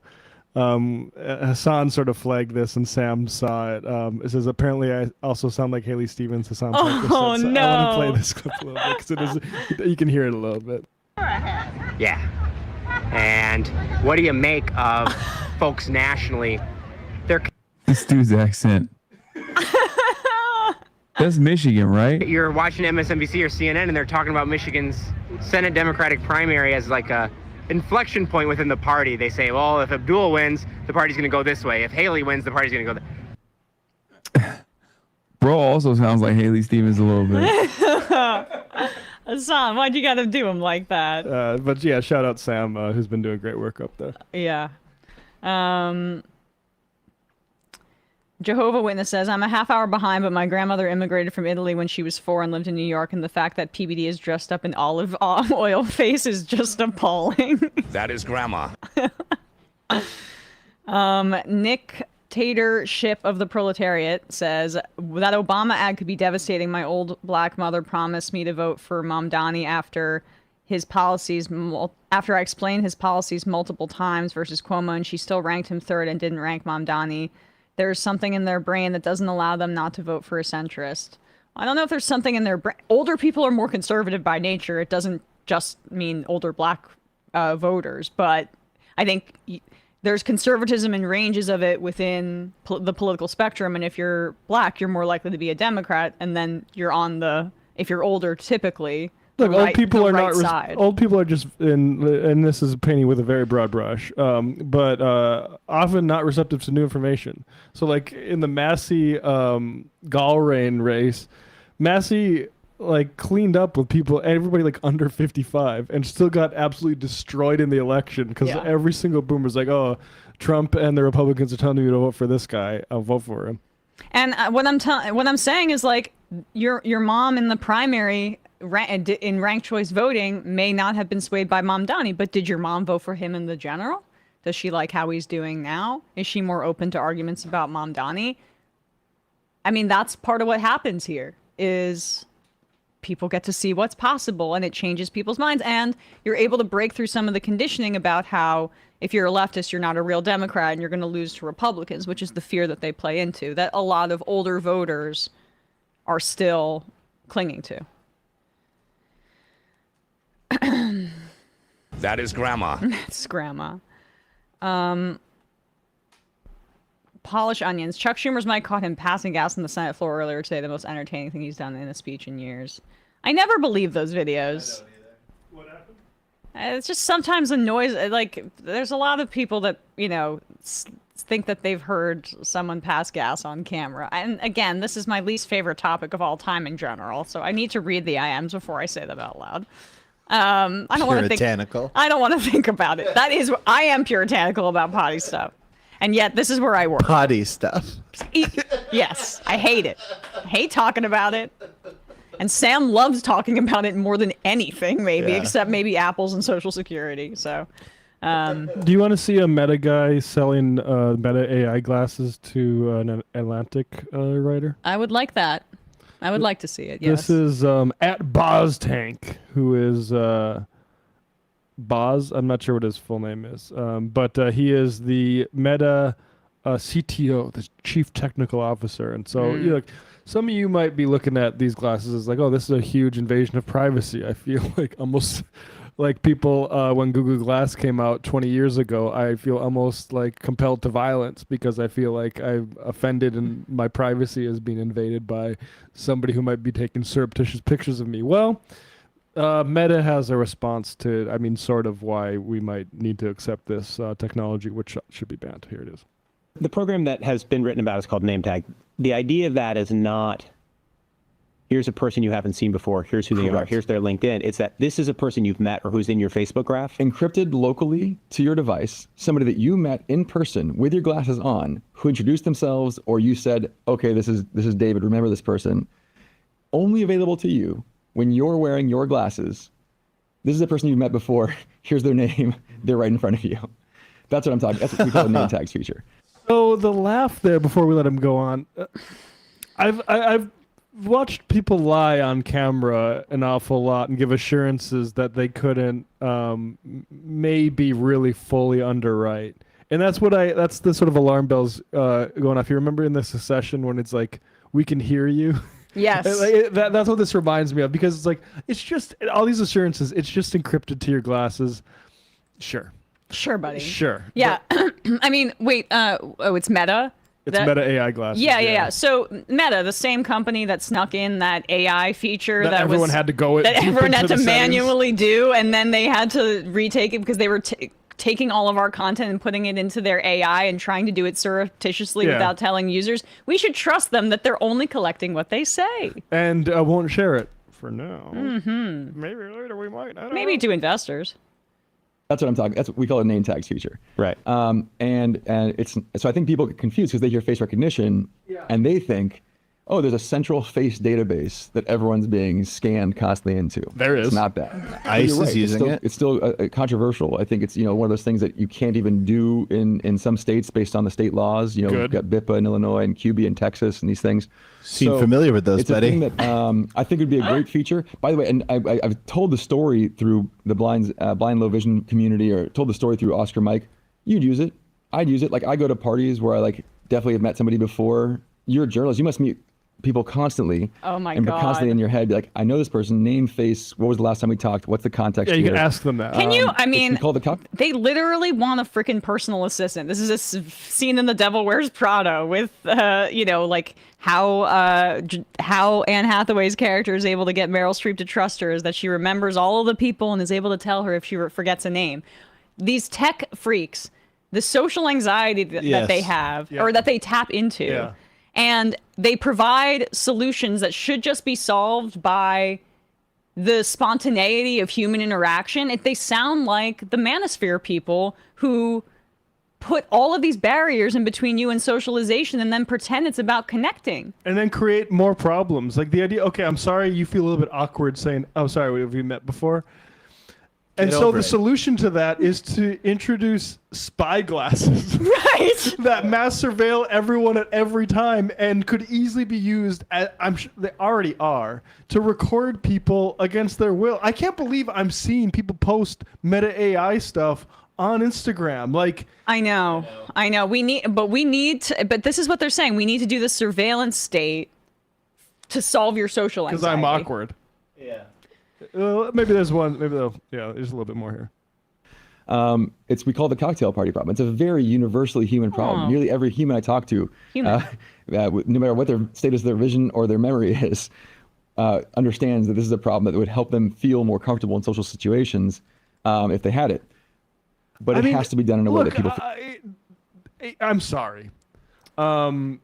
They're creating the social anxiety and exploiting it. It is psycho. The disabled thing where he goes into like what the lower people with memory issues or something like that.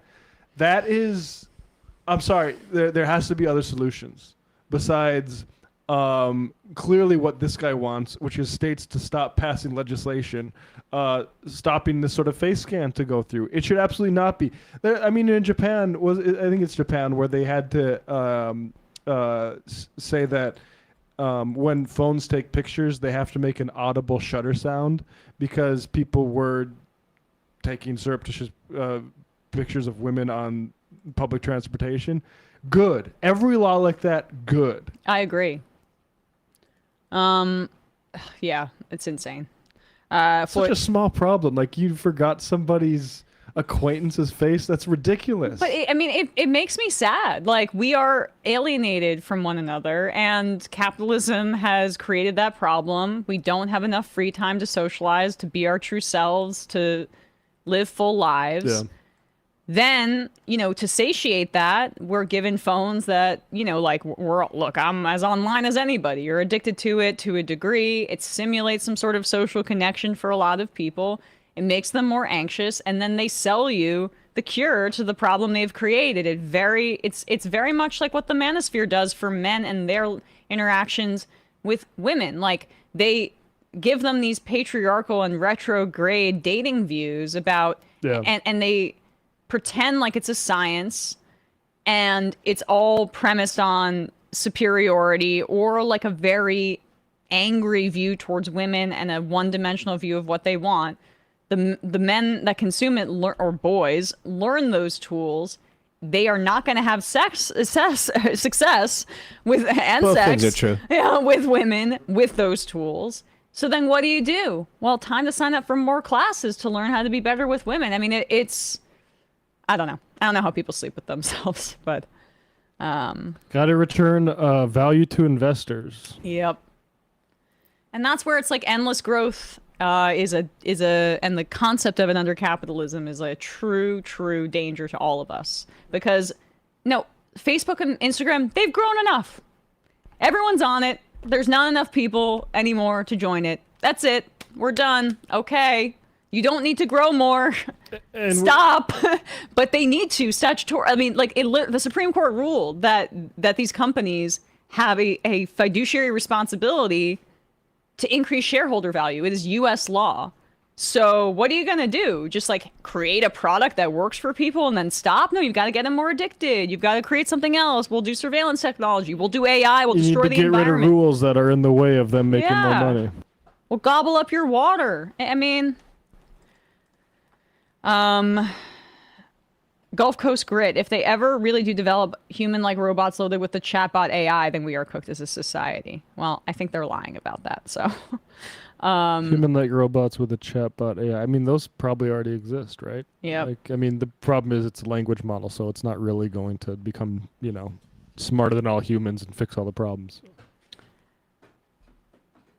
How dare you say that? How dare you say that?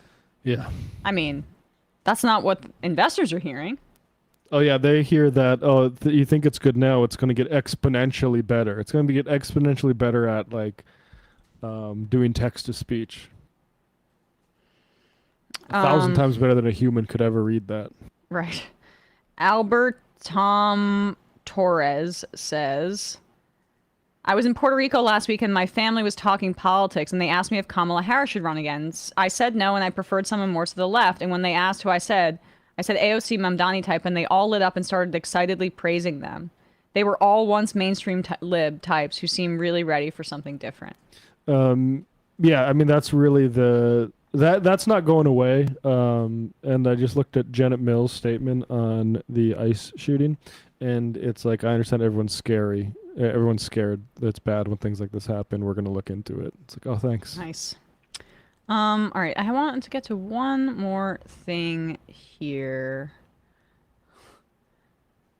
Oh, okay. Let's do 18. This is silly, but I wanted to get to this. Do you have the in for Matt there? Because we're starting like a minute in, right? For this clip, for the clavicular clip. 18. Oh yeah, just start like a minute in, Matt.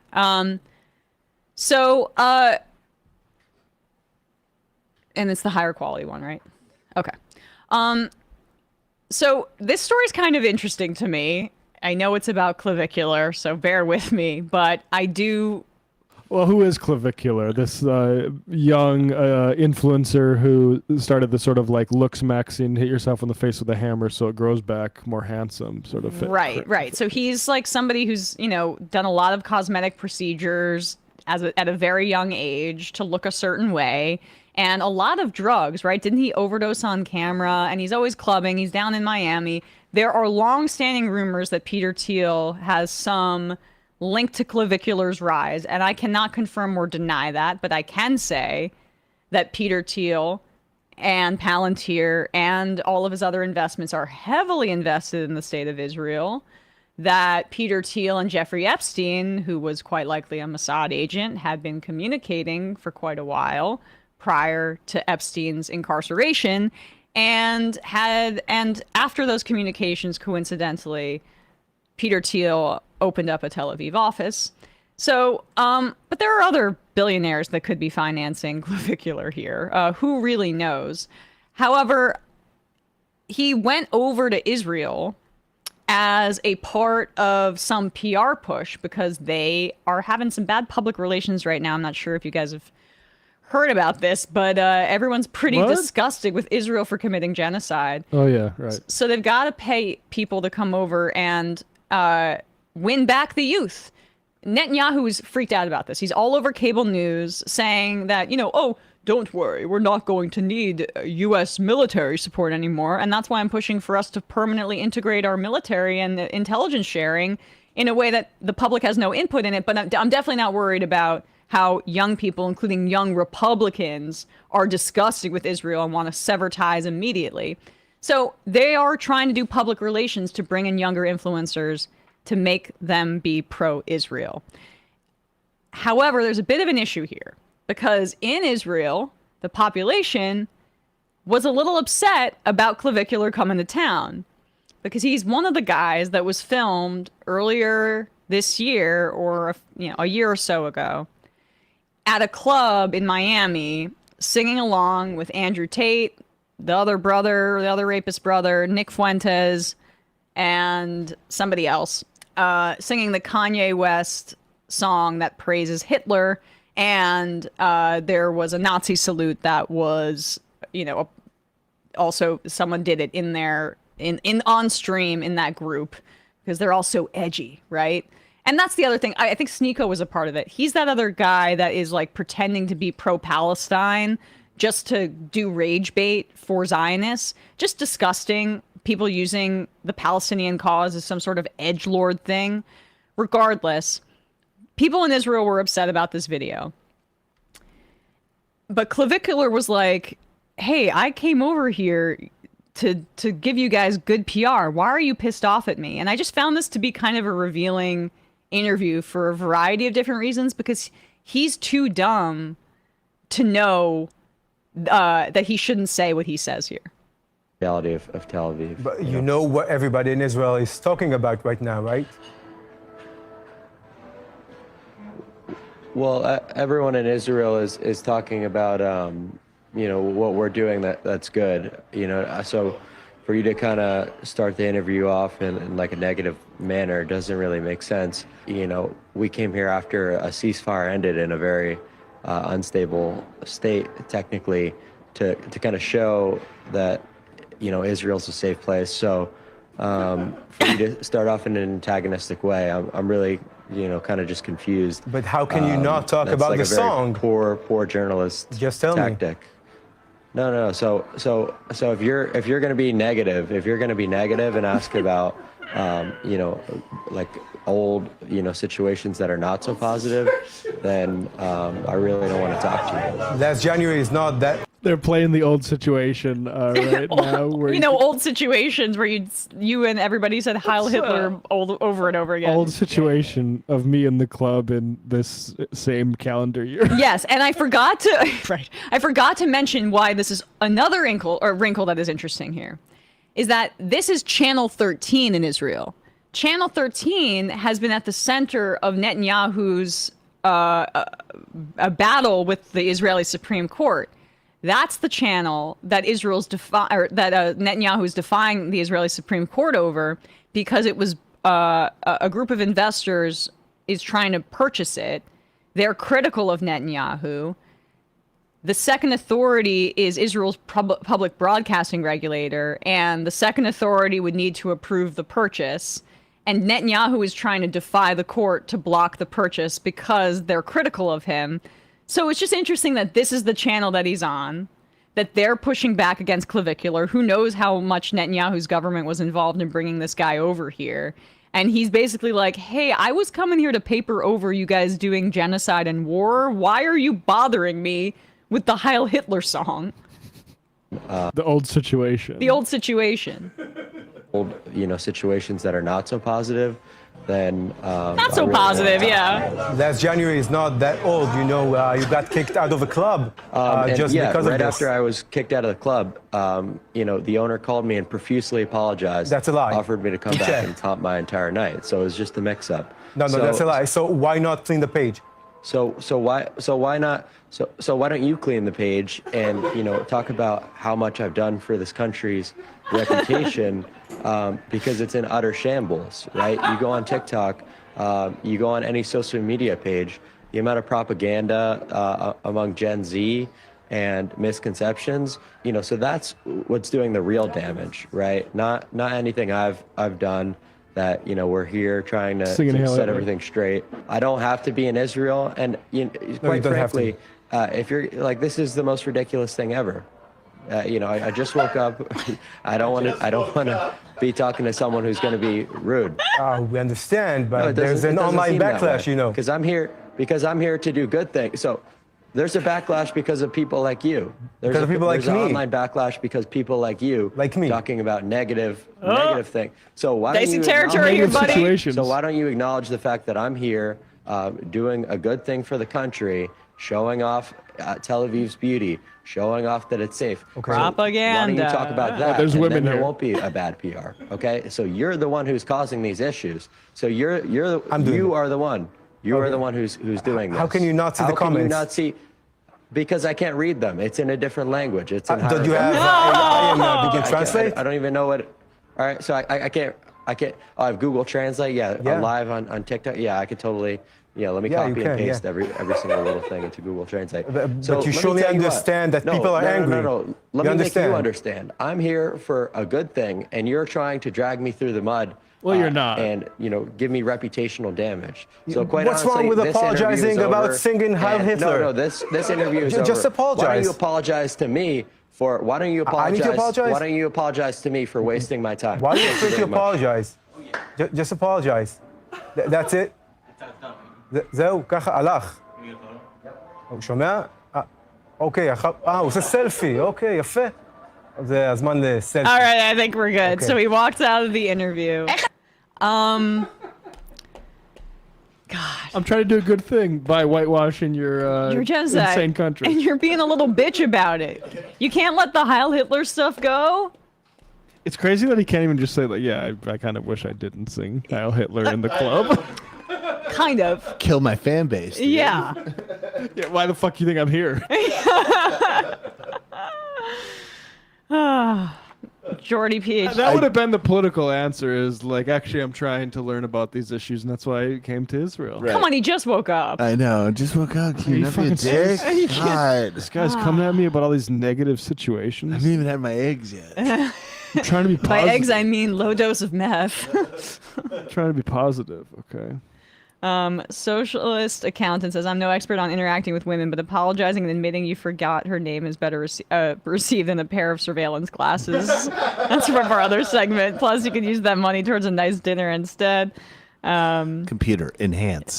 There's got to be women who have Just looking been. at her. There's got to be women who have been on dates and realized that the man that they're sitting across from is wearing glasses that. Well, can take I'm a sure picture your of eyes drift in an odd way. but Right, you they could can probably still see clock your it. eyes. Exactly. Like, But 'cause also if you you're like could see staring all- at the screen of your glasses. You're like going cross-eyed. Yeah. Grok, undress her. Dave from Jamaica, sir, I'm being honeypotted. I don't have time to read. He was walking around with people, someone that people were suggesting was an IDF soldier No. influencer. Yeah. So good luck, clavicular. Weird ass name. Go on. I didn't know his real name until recently, but I was reading an article of, in the Jerusalem Post, because this apparently is an outrage in Israel, and his name is Braden Peters. No. Braden? His name is Braden? That's shocking. God damn it. That's like the most stereotypical one. I know. I can see why he went with clavicular.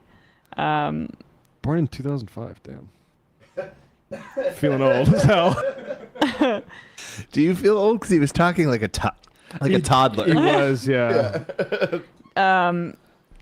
I put going good situation, Well, not bad situation. I meant You to talk read about this. bad stuff. I want to talk about good stuff. Jordy PhD says, has anyone seen clavicular and Nick Shirley in the same room? You made me sad. I want to be happy.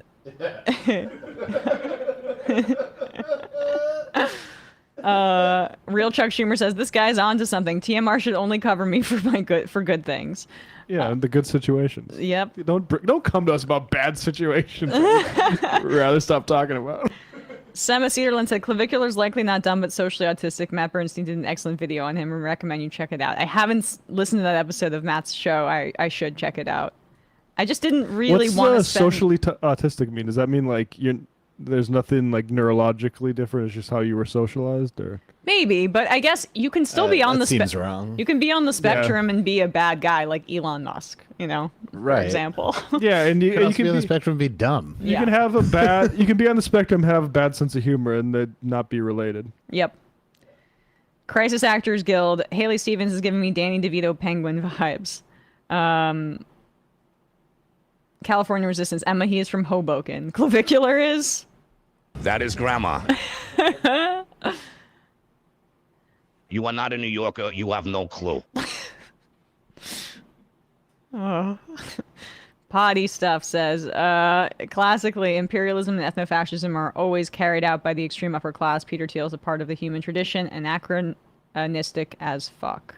I mean, could it be any more clear that sort of disappointed apartheidists like Elon Musk have taken control of so-called Western governments? Like the refugee thing for white South Africans isn't, the big billboard people need for, this is a white supremacist freakout.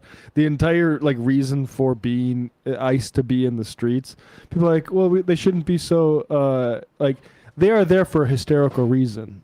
It's a hysterical freakout that even has ICE existing. Yeah.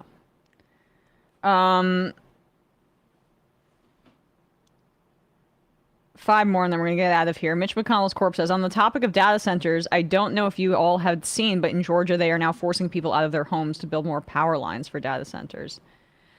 I did not see that. But you do that to, build a train track and all of a sudden it's communism. Dmitry Medvedev says, will meta glasses suggest epic negs when I speak to a human woman? It'll give you epic necks. Where'd you get those boots from? They're interesting. Yeah, no, I like them. further fodder. And do people really trust this psychotechnology enough to just start calling someone by your name your glasses tell you to use? Yeah, your glasses accidentally get stuck on like the IMDb page for ER. And So much worse than just asking. Oh, the I'm sure it's person's white name. centric as fuck. Oh, Like, totally. I'm sure if you're talking to somebody who's not white, it's going to give you the wrong name. You're talking to LeBron James right now. Yeah, wow. Wow, this technology says this Oh, hello. 15-year-old black boy is actually 42 and should be tried with as an adult. We had a guest. Our guest yesterday said that about facial recognition for age verification, that it is like obviously wrong when it's not white people. It's getting it wrong. just a few more billions of dollars invested into the technology, Yeah. and it will be 75% accurate. Hey Trey says, I am a paramedic instructor and these meta glasses are going to be insane for HIPAA. Also, there's a lack of communication skills among those in early 20s, and this isn't going to help. We need to learn communication with others and how to interact like rational humans. Insane, useless tech. And the final IM of the day.